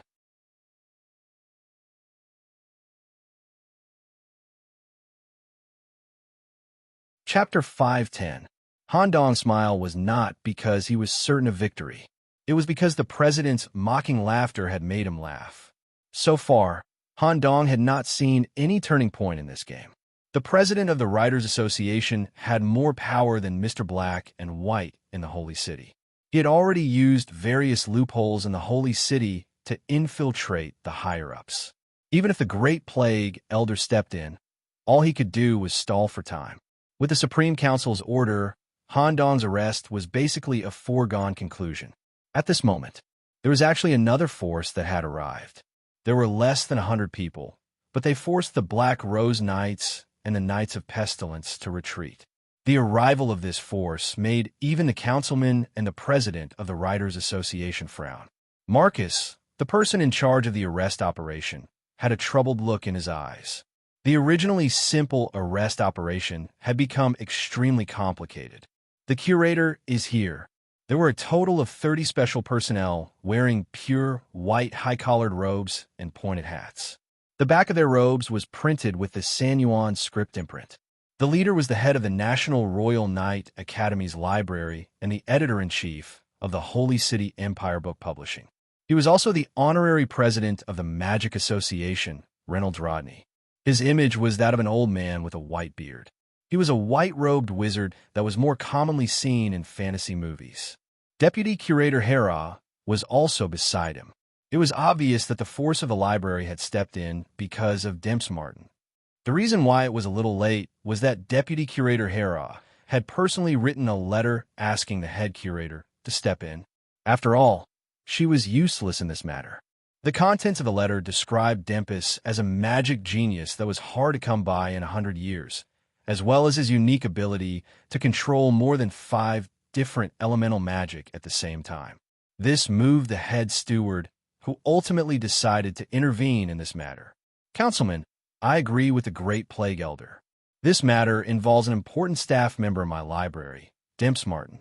As far as I know, Demps was personally selected by Hera to be an ordinary librarian because of his excellent memory and sense of responsibility when he entered the school. In the past 3 years, he has been diligent and has never brought any negative impact to my library. If such an excellent employee is going to be convicted, why didn't they inform my library in advance? That's too much of a joke. If possible, I suggest that we conduct a retrial. I, the Plague Warden, and anyone else involved in this matter are required to attend. In addition, I also doubt President Stephen McNoskey's identity. The counselor's attitude was extremely firm. The judgment is a document given by the Supreme Council with absolute authority. There's no need for it to be reformulated. Curator, Chief Pestilence, please attend the traitor's trial at 10 o'clock sharp tomorrow morning. As for President Stephen's matter, it didn't fall under the scope of the current incident. If there's really a problem, we'll have to wait until the traitor incident is dealt with before we collect the relevant evidence, discuss it in Parliament, and make a judgment. Senator, shouldn't some of the Parliament's systems be changed? When the librarian threw out this sentence, even the Great Plague Chief was stunned. After all, he didn't dare to say such a thing out loud. It was tantamount to questioning the highest authority of the sacred city. Just as the atmosphere gradually became tense, the president of the Writers Association, Stephen, suddenly suggested, "Everyone, there's no need to make things so complicated. Indeed, it's my fault that I didn't inform the curator and the plague warden about the trial and judgment of the traitors in time. I was the one who requested for the Parliament to expedite the trial. After all, it's too dangerous for such heretics to mingle in the sacred city. Once the news gets out, and the traitors know that their identities have been exposed, there's a high chance that they'll escape. Since both of you don't believe that there's a problem with your students or employees, and you don't believe the evidence I provided, then I'll personally examine them. The dream spell I possess is enough to make any traitor reveal the parts of their bodies that belong outside the city. If the verification fails, I'll personally request for a new judgment from the Parliament, and I'll be fully responsible for the insufficient evidence I've provided. I'll even take the initiative to step down from my position as the president of the Writers' Association. Seeing is believing. Curator Reynolds, Great Plague Chief Mograine, what do you think of this suggestion? All right. The librarian was only relying on the evidence provided by Hera. He simply didn't believe that there was a problem with the librarian under his wing. At the same time, the curator wasn't very satisfied with the president of the Writers' Association, so he came here to intervene. He didn't object to such a suggestion, but the Great Plague Chief looked troubled because he knew that there was indeed a problem with Han Dong. Just then, Crow whispered to the Great Plague Chief, telling him not to worry. All right, we'll handle it according to President Stephen's method. The Great Plague Chief looked calm, but he was extremely anxious inside. If Han Dong's identity was exposed, the biggest crime of covering up for him would be Mr. Black and White. Black and White, you told me that the president's body corresponds to a high-level existence outside the city. Now that he's directly examined like this, there's no way a student like you can resist it, right? Don't worry, this game has already given birth to an additional hidden chessboard. When Nicholas obtained the evidence, he was already distracted and focused all his attention on Han Dong and Demps, who were rushing back to the city. He didn't notice the additional changes on the chessboard at all. Even though he has a complete advantage on the main chessboard, in the overall situation, he's digging his own grave. Also, with the help of the timekeeper, a special person has returned in advance, just in time for this important moment. Next, we just need to watch the show. After obtaining the approval of the counselors, President Stephen's face was filled with a victorious smile, and his deep eyes conveyed his disdain for inferior species to Han Dong. A powerful aura spread out from President Stephen's body. As the president approached, Han Dong's body trembled, and he slowly retreated, and his expression was stiff. What? Where's the smile just now? Do you think you can continue to hide your identity just because you have the captain as your backer? What a naive little guy. A strong mental power came out of the president's head and instantly suppressed Han Dong, not giving him any chance to escape or resist. Let everyone see the ugly face you're hiding under that mask. A finger touched his forehead. Han Dong's expression froze, and the deepest secret in his mind was dug out.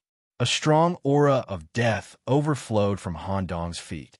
At the same time, in the cellar area of the Ultimate Knights in the Holy City's upper zone, Captain Alex suddenly opened his eyes, and 4 words came out of his mouth. Absolute death at the city gate. What slowly emerged from Han Dong's body was not a spotted tentacle, an indescribable deformed face, or a strange body that could not be described with conventional words. It was a black tree. Puffed. Ha ha ha. I'm sorry, I really can't keep up the act. Let me laugh for a while. Han Dong's pretense of horror was broken, and he held his stomach and laughed crazily. Through the crazy laughter, attribute, and the faceless skull, they resisted the president's mental invasion. What is this tree? The Black Rose Knights, the Plague Knights, and even a knowledgeable library staff had never seen such a strange talent tree. To be precise, it was beyond the concept of a normal talent tree. When the black tree appeared, the surrounding scenery changed accordingly. The ground where the knights stood was replaced by an illusion of black sand. In a black desert filled with death, there was a black tree that grew after being watered by blood. The lush branches were full of red fruits. From afar, the dense red fruits were pieced together like a red, smiley face, and the black branches were like the lines on the lips. Talent tree, smiley face.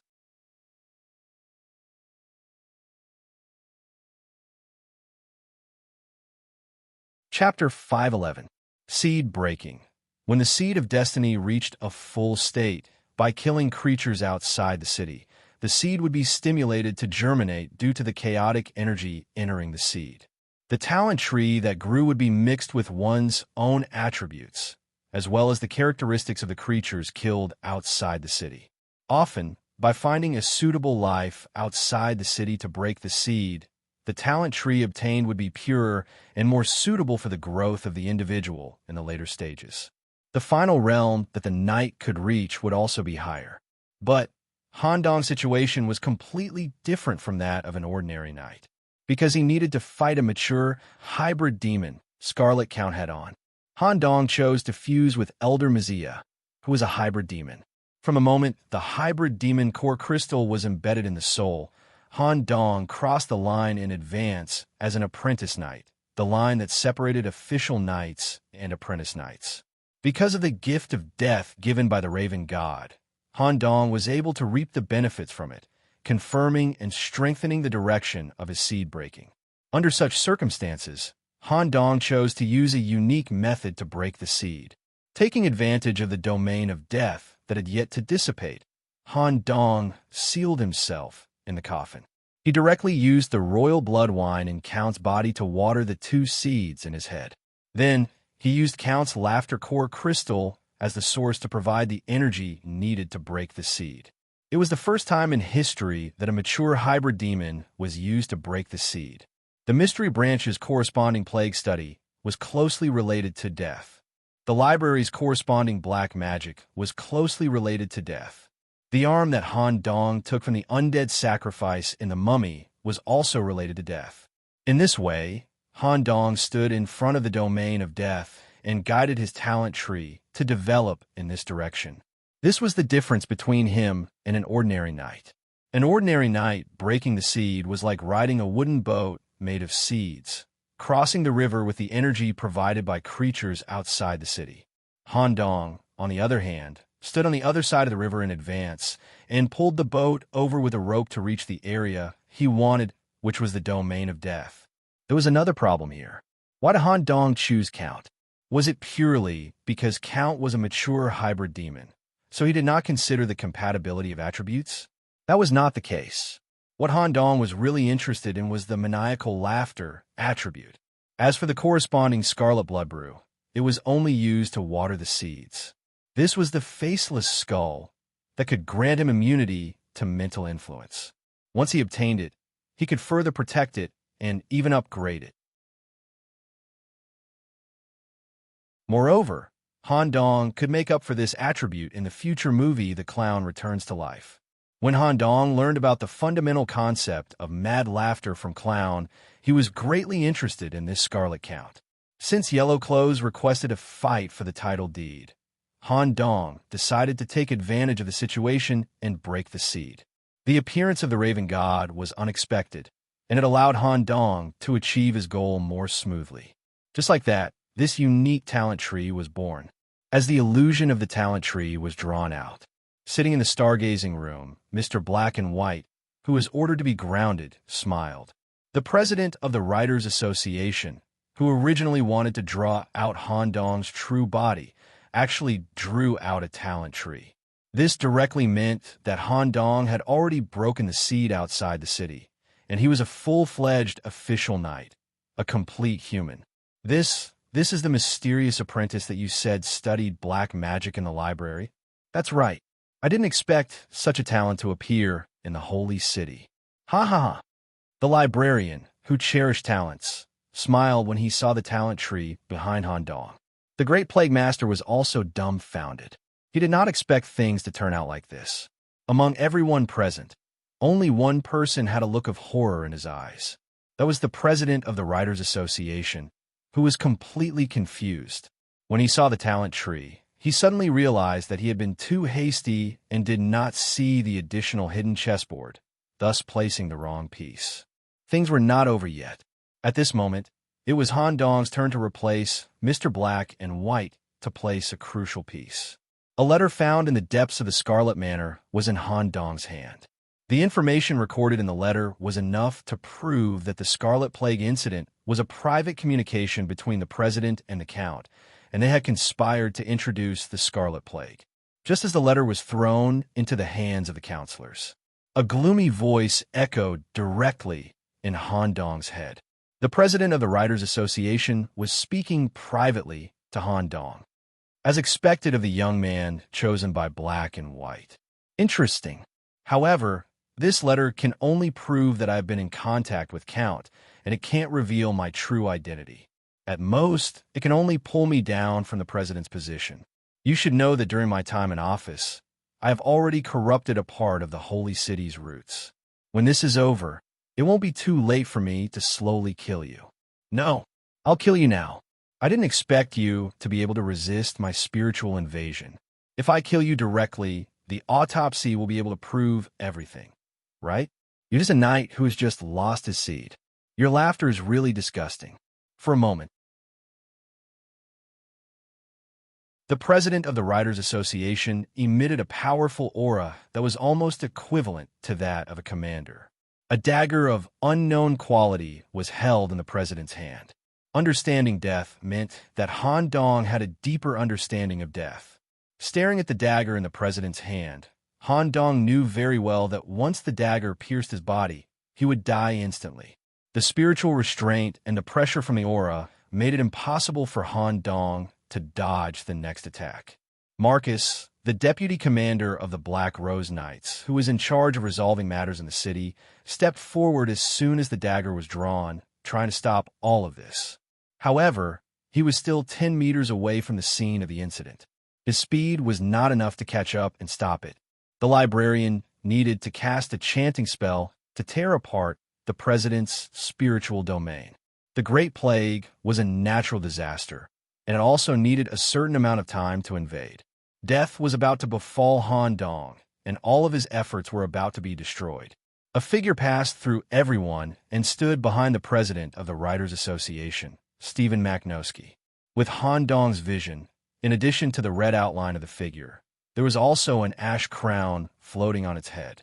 Ha! The palm covered with red lines reached out and grabbed the president's arm, stopping the dagger from piercing forward. Han Dong no longer laughed wildly. Instead, he immediately knelt on one knee, lowered his head, and shouted in the loudest voice, "Welcome back, Commander Malone." "Ha ha, sigh. I was wondering why no one came to welcome me. It turns out that you were the one causing trouble. It's been almost 2 years since we last met, Nicholas." "Almost. I haven't been back for a long time. Such a big, dirty thing actually sneaked into the holy city." All of a sudden, an incomparably powerful aura spread out. It instantly covered the black sand illusion emitted by Han Dong. It was replaced by the scorched earth of hell. A long sword that had been soaked in the lava of hell for a long time, full of jagged and exaggerated shape, was held in the hand of Commander Malone. Ignoring the counselors present, ignoring the identity of the president of the Writers' Association, ignoring the rules of the holy city, the sword slashed down.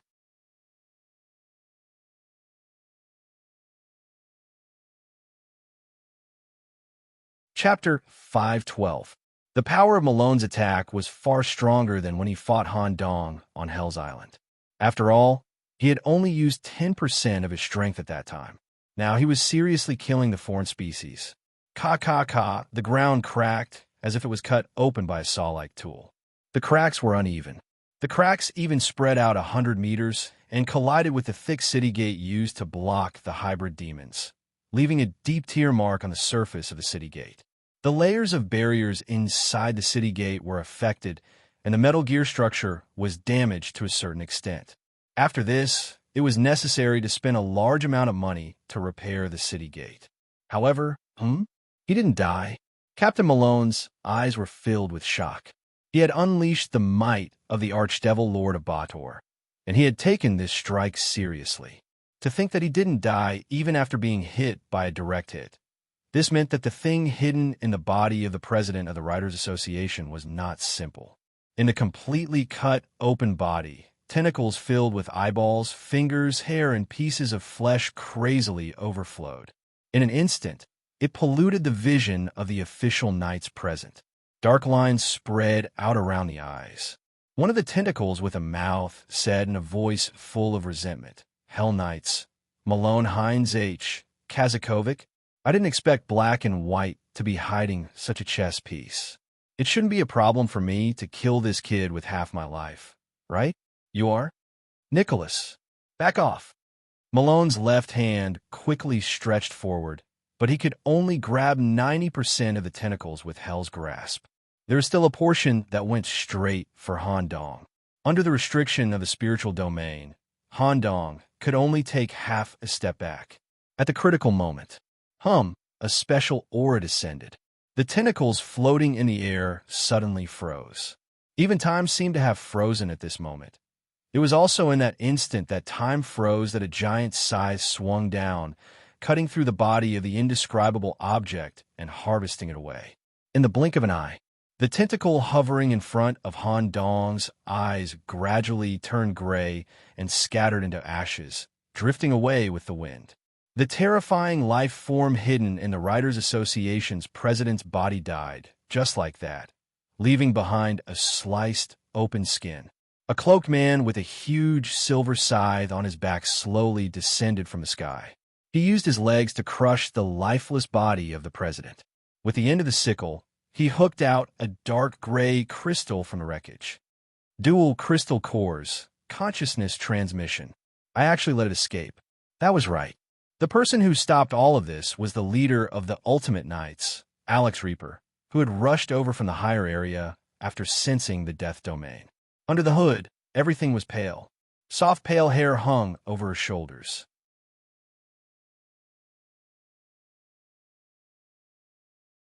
His bloodless face was covered with a few dry cracks. Because he was too thin and weak, his cheeks were slightly sunken. His lifeless white eyes seemed to be able to see through life and death. Because the Grim Reaper had arrived to kill the heretics. When the whole place fell into silence, Commander Malone, who had brown curly hair, a face full of stubble, and arms full of rough muscles, was surprised. He reached out and hugged the thin Alex's neck, pulling him to his side as if they were close friends. "Alex, you're so timely." Huh. In contrast, the Grim Reaper naturally had a look of disdain and immediately signaled Malone to remove his arm from his shoulder. At the same time, he turned his gaze to the young man in front of him. The Grim Reaper could naturally sense the unique death aura in Han Dong's body. "Alex, first of all, let me say this. I've already reserved this student 2 years ago. When he graduates, he will join my Hell Knights. Don't snatch him from me, or else I'll be angry." The Grim Reaper kept staring at Han Dong and was too lazy to care about Malone. A cold and deep voice echoed in Han Dong's ears. "You're death. Where did you learn it? The God of Crows? Well, let's talk about it in detail when there's time." The Grim Reaper didn't like such a crowded scene and immediately turned to leave. However, before he disappeared, a low voice came from his mouth. "Malone, come find me when you're done." In the blink of an eye, the Grim Reaper disappeared in the shadows, and Han Dong didn't have time to thank him. Escaping from the brink of death and eliminating such a huge hidden danger, Han Dong's gratitude couldn't be any greater. Naturally, he would find time to visit in the future. At this time, the knights around them, even though they were mentally contaminated, could not resist the surging emotions in their hearts. Every knight had heard of the heroic stories of the Hell Knights, and they had even heard of Malone's name. They all knelt and shouted in unison, "Welcome back, Commander Malone." Malone reached out and scratched the stubble on his face. "The momentum is good, but there are still not enough people. Long time no see. Mograine, have you put on some weight? Marcus, you brat, you actually became a deputy commander?" Curator Reynolds, "Hee, before I left a few books at home and forgot to return. Can you waive the handling fee on account of my meritorious service?" Finally, Commander Malone's gaze stopped on the Black Crows who were watching the battle. "Black and white, your student is pretty good. When I have time, I'll come to the stargazing room and have a good talk about your student's future." The crows flew away. The matter had come to a perfect end. From the beginning, Mr. Black and White didn't want to use the letter to prove the true identity of the president of the Writers Association. There was only one way to completely eradicate such a person who had been in a high position for a long time, and it was also the simplest and most direct way: kill him. The executor must be a strong person who dared to ignore the rules of the Holy City. Mr. Black and White's ability was to calculate all the lines of fate and make the lines intertwine at the critical moment. Of course, in order to let Commander Malone leave Hell on time, he also entrusted the help of the timekeeper and the follow-up words to lead Commander Malone to the scene of the incident as soon as he left the realm of fate. Welcome back, Commander Malone. I welcome you on behalf of the Supreme Council. We'll definitely investigate this matter thoroughly. Everyone related to Stephen McNofsky will be interrogated in public. The counselors also expressed their stance at this moment. Great. Mr. Counselor, leave the rest of the cleanup work to us. Hurry up and get to work. Malone was actually very unhappy with this group of high-ranking counselors, but for some special reasons, he had to treat them with a smile. It was also at this moment. 2 more people from 2 different forces arrived. The furious Commander Keeman and the beautiful and seductive Commander Shea. After a few decades, when he saw his former comrades again, even Commander Malone, who had officially become the Lord of Hell, couldn't help but feel emotional, just as Malone's emotions were about to be expressed in liquid form. Slap! Commander Shea stepped forward and slapped Malone's stubble face. Han Dong stared at this scene and felt an inexplicable sense of familiarity. He seemed to be able to read 2 words from Commander Shea's eyes: scumbag.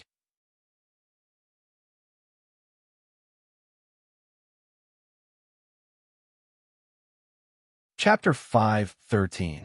There was no need to introduce Captain Kai Ming to the other 2 captains. However, Captain Xiaya, who had slapped Malone's face without giving him any face, needed to explain herself. She was the captain of the Scarlet Knights, Captain Xiaya Cromwell, whom Blood Knight Lucius had mentioned many times. She was also a powerful duchess. The mission to Scarlet Mountain Villa had also received Captain Xiaya's support. Her appearance and temperament were incomparable to ordinary people, and the bloody aura emitted from her body was completely different from that of ordinary blood descendants. It did not make people feel uncomfortable or uncomfortable, nor did it have the thick feeling of blood coagulating. Instead, when people approached this captain, they would feel that the blood in their body was flowing smoothly, and it was quite comfortable. Coupled with her delicate skin that was like a young girl's and her beautiful and enchanting face, even people of the same sex might have certain thoughts about her. Based on the current situation, Captain Malone seemed to have had an affair with this duchess decades ago. Xiaya, let's talk about this when we get back. We just returned to the city. Can you give me some face? Besides, I did it, and now I'm the king of hell. Slap! Before he could finish his words, Xiaya slapped him again and turned around to lead the Scarlet Knights away. The atmosphere was really awkward. As the Scarlet Knights left, a force from the underground area of the Holy City arrived, and everyone made way for them. All members of the Hell Knights welcome Captain Malone back. It was a little different from the regular knights. This was a special group of knights who wore scorching armor and longhorn skull masks. The leader was a man wearing a flaming cloak and a pure gold devil mask. He held a living staff that looked like a hellhound. Deputy Captain of the Hell Knights, Archmage of Hell, Otto Drogba. Otto, didn't I ask you to sit in my position? No one can replace your position. Congratulations on becoming the King of Hell, Captain. We will follow you forever. We will follow you forever. The aura of the Hell Knights was vast and oppressive. Seeing that the knights under his command were becoming better under the guidance of the deputy captain, Malone also showed a gratified smile. Everyone, I'll go back first. I'll invite all of you to drink and chat in hell after I'm done with the various chores in the city. Before Malone left, he did not forget to look at Han Dong. Nicholas, you should be graduating from the Knight Academy this year, right? You have to think carefully about which team you want to follow. We'll talk about the details later. Go back and rest. All right, it was obvious that Commander Malone wanted to poach them. Han Dong had already broken the seed, so it was time for him to consider the basic problem of joining the Knight Order in the future. In another 10 months, this year's Knight election would be held. Han Dong wasn't sure which Night Order he would belong to. Nicholas, follow me back to the Mystery Branch. The Great Master of Plagues showed a satisfied smile and personally brought Han Dong back to the Mystery Branch. Of course, during the journey, they also talked about the night election. The library also brought Demps back to the academy. This time, the Great Betrayer incident at the south gate of the Holy City would be recorded in history together with the return of the Captain of Hell. But in this historical record, a name was highlighted. That was the core person behind this incident, a trainee knight who had yet to graduate, Nicholas. In front of many knight commanders, counselors, and the president of the Writers' Association, he did not feel any pressure and even mocked the hybrid demon hiding in the president's skin. After the incident, the Supreme Council issued an investigation order. This time, the 13 Night Orders would participate in the investigation of the entire city. The commander was personally responsible for investigating every corner of the Holy City, and at the same time, making major changes to the sewers. Every single detail had to be investigated thoroughly, and every single person who had anything to do with Stephen McNofsky had to be investigated. If there was anything that was not investigated, and if the investigated person caused any harm to the Holy City in the future, the Night Orders who interrogated the person would be held accountable, and the system of punishment would be strictly implemented. During the investigation, all activities outside the city and fate activities were prohibited. The investigation would last for a month. In addition, as for Han Dong and Demps, they were also listed as important targets for investigation by the council. Although the president of the Writers' Association was confirmed to be a high-level hybrid demon in disguise. Although Han Dong had displayed his talent tree as a human knight in front of all the knights, he was still a human knight. But the evidence that the president submitted to the Central Council in advance was partly true. For this matter, the council was conducting a secret investigation in private. Not only did they let the inspector talk to Han Dong and Demps alone, they also asked Mr. Black and White and the librarian. They were secretly collecting information. Although the evidence was not enough to confirm that Han Dong and Demps were creatures outside the city, their files have been marked with a special mark and removed from the file cabinets of other trainee knights. A few days later, stargazing room, Han Dong and Demps were summoned by Mr. Black and White and gathered here.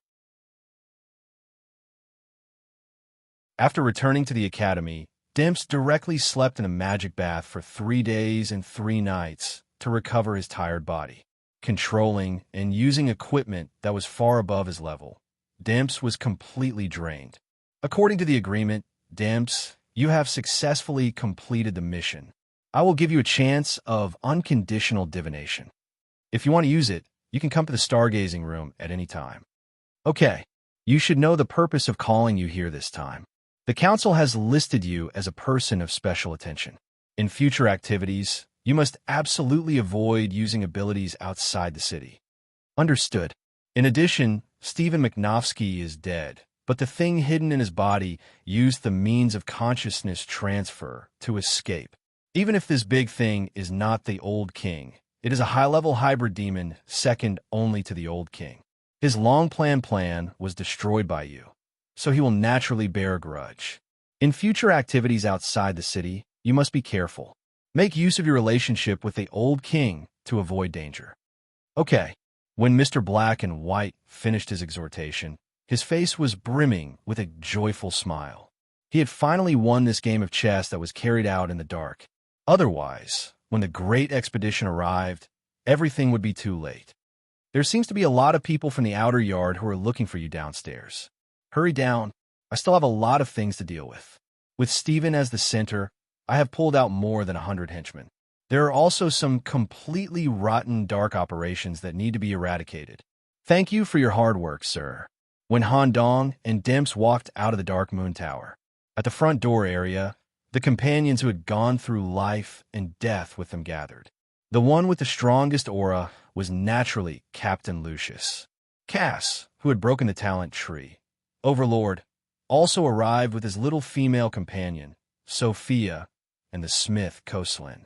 In addition, the 100 Beast Abel also came with the blacksmith, Miss Wendy. Mia, who was in the same mystery branch as Han Dong, naturally did not need to be mentioned. When she heard that Han Dong would leave the recuperation room today, she rushed to the entrance of the Dark Moon Tower in the early morning and waited for more than 10 hours. During the period when Han Dong was not around, she even made large voodoo dolls, Han Dong, of different types and sizes in the small treehouse and hugged them to sleep every day. Just when everyone was about to say something, Han Dong directly attached the label of tool to Demps. Demps, how about treating everyone to a good meal? Anyway, you don't lack money. It just so happens that the two of us need to have a good meal. Okay, but I need your help with my lousy seed later. No problem. Seeing Han Dong and Demps flirting with each other, Mia puffed up her little face and muttered softly, "Scumbag." Just as everyone was sitting in a large carriage and heading to the trade area, perhaps it was because such a major event had been completed, Han Dong could not hold back and could not suppress the emotion of maniacal laughter. Crazy laughter kept coming from the carriage.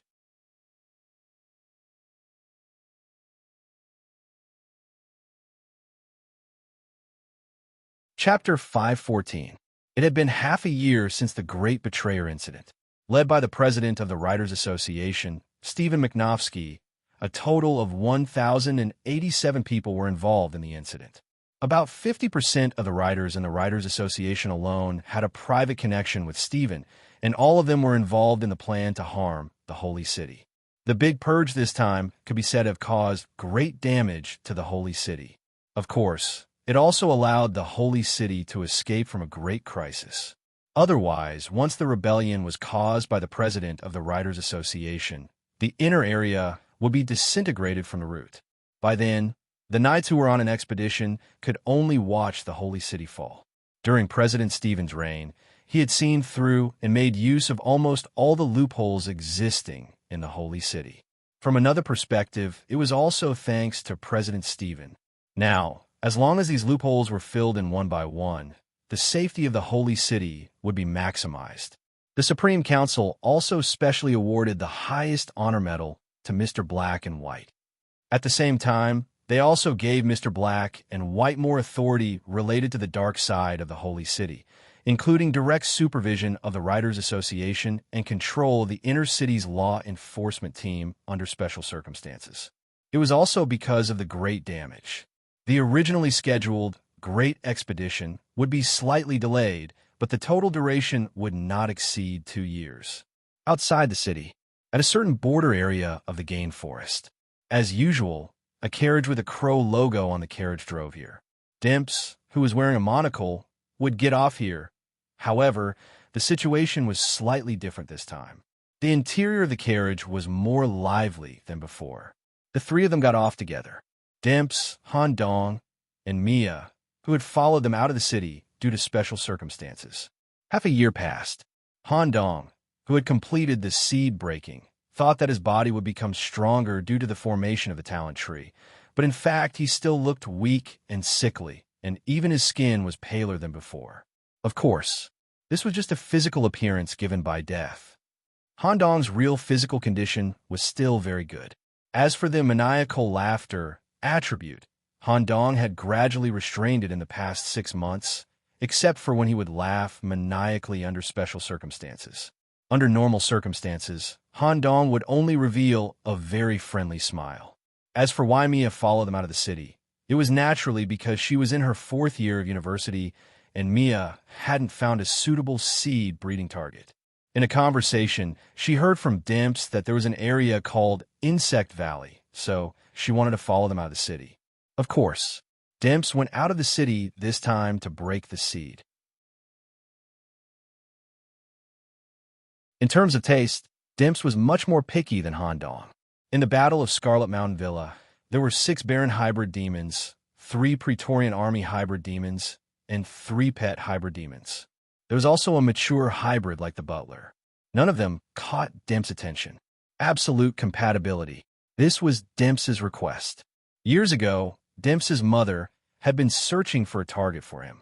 Now, the target had been determined, but Demps alone seemed to be a little difficult to deal with. He needed Han Dong's special assistance. in front of the cliff. I've already told my mother about your arrival. Don't be nervous. Nicholas, I'm a little embarrassed to have you accompany me to break the seed. To be able to offset 10,000 copper coins at once, I really hope you can break the seed a few more times. It's just money. The goods provided in the Holy City are limited. Materials with quality higher than unique are already priceless, let alone spending money to buy things that are suitable for you.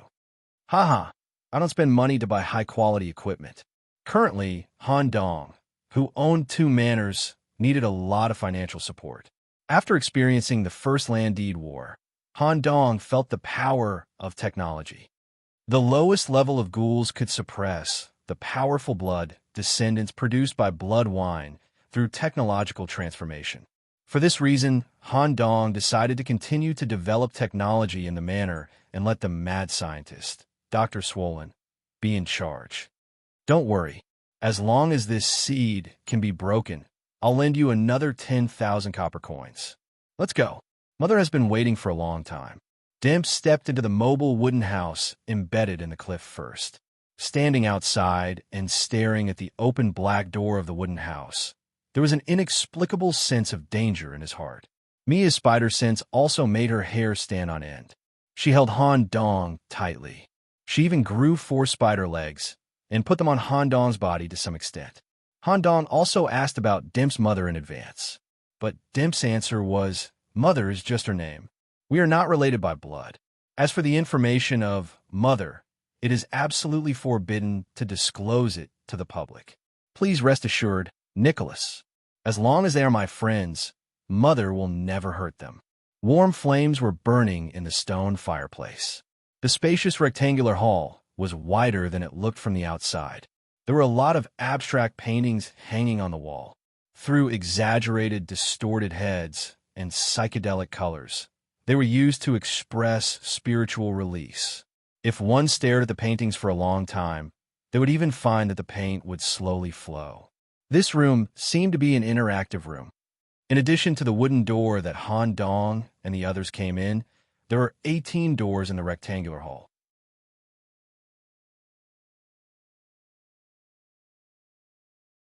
No one knew where they led to. It was far more than the size of the wooden house should be. On the long wooden table in the center, there was a lot of rotten food. Mother was sitting in the master's seat. There was a tall and thin woman with 4 arms, wearing a white dress. Her 4 arms covered her left ear, right ear, eyes, and mouth, respectively. Although she was sitting in her seat, only one of her toes touched the ground. Based on the current situation, Mother seemed to have deliberately prepared a sumptuous banquet to welcome the guests. At this time, the wooden house had started to move with the long legs at the bottom, away from the game forest. It was Han Dong's first time away from the sacred city. Mother suddenly stood up. Her 2-meter-tall body approached Han Dong's side. At the same time, she turned her palms over her ears. There was a cochlear structure in her palms. Through listening, she could distinguish whether it was harmful to the wooden house. Then, she leaned the cochlea to Mia for inspection. After confirming that there was no mistake, she floated back to her original position with one of her toes touching the ground. She turned her hands back to cover her ears again. At the same time, she turned her hands over her mouth and spoke in a language that only Han Dong and the others could understand. "Messenger, I will lead you to a special room later to check if you can help Demps. If you can really help, I am willing to give you an equal reward after the event." "No problem." Although Han Dong's expression was calm, his back was covered in cold sweat. The moment he stepped into the wooden house, his magic eye was sealed. He couldn't observe any more information at all. From Han Dong's subjective experience, Mother might be at the level of the old king. Even if she wasn't, she was at the same level as the thing hidden in the body of the Writers Association's president.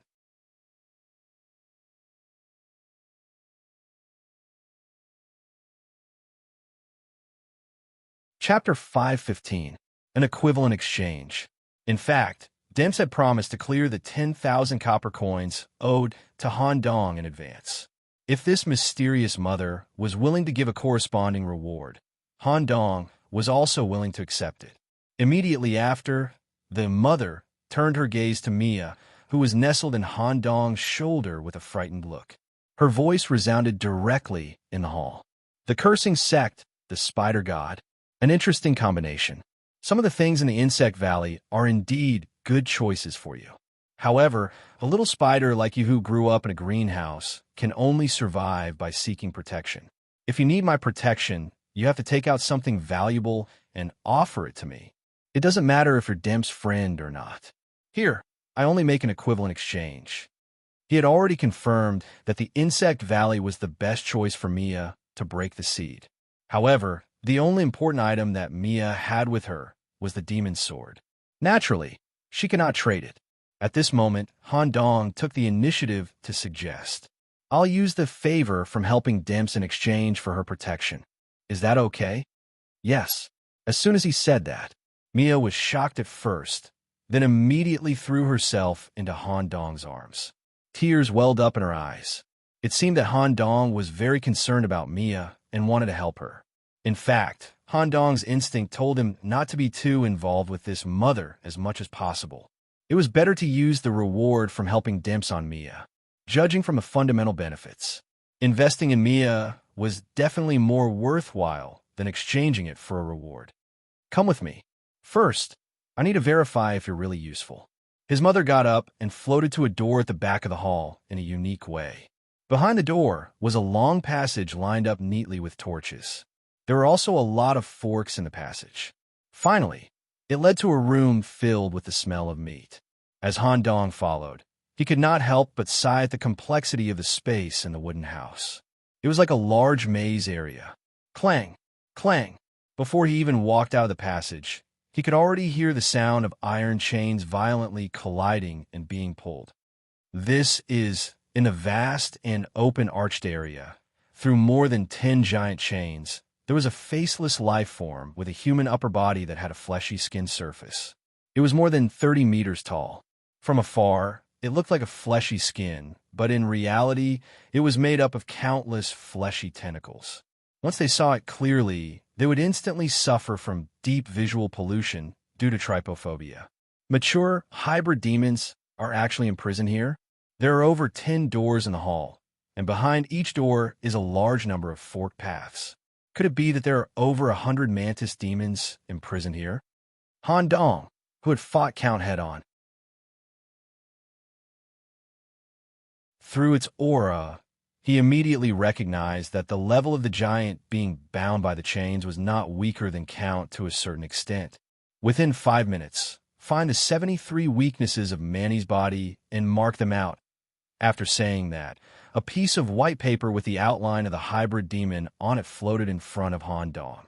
At the same time, the restrictions on Little Demon Eye and other sensory abilities were removed at this moment. It was clear that this mother could seal other people's sensory abilities at any time by covering her own senses. It was this abnormal and strange ability that made Han Dong feel very uncomfortable from the moment he stepped into the wooden house. All right. He fully activated his demon eye. The energy intersection points swimming in the target's body should be the weaknesses. The number is exactly 73. Just as Han Dong was about to put down his pen and mark the weaknesses, he suddenly realized something. He quickly moved closer to the giant being with a human upper body. He re-examined the giant being with a human upper body. No, this intersection point isn't the main weakness. If I can't seal it at the same time, it's meaningless. I have to look deeper.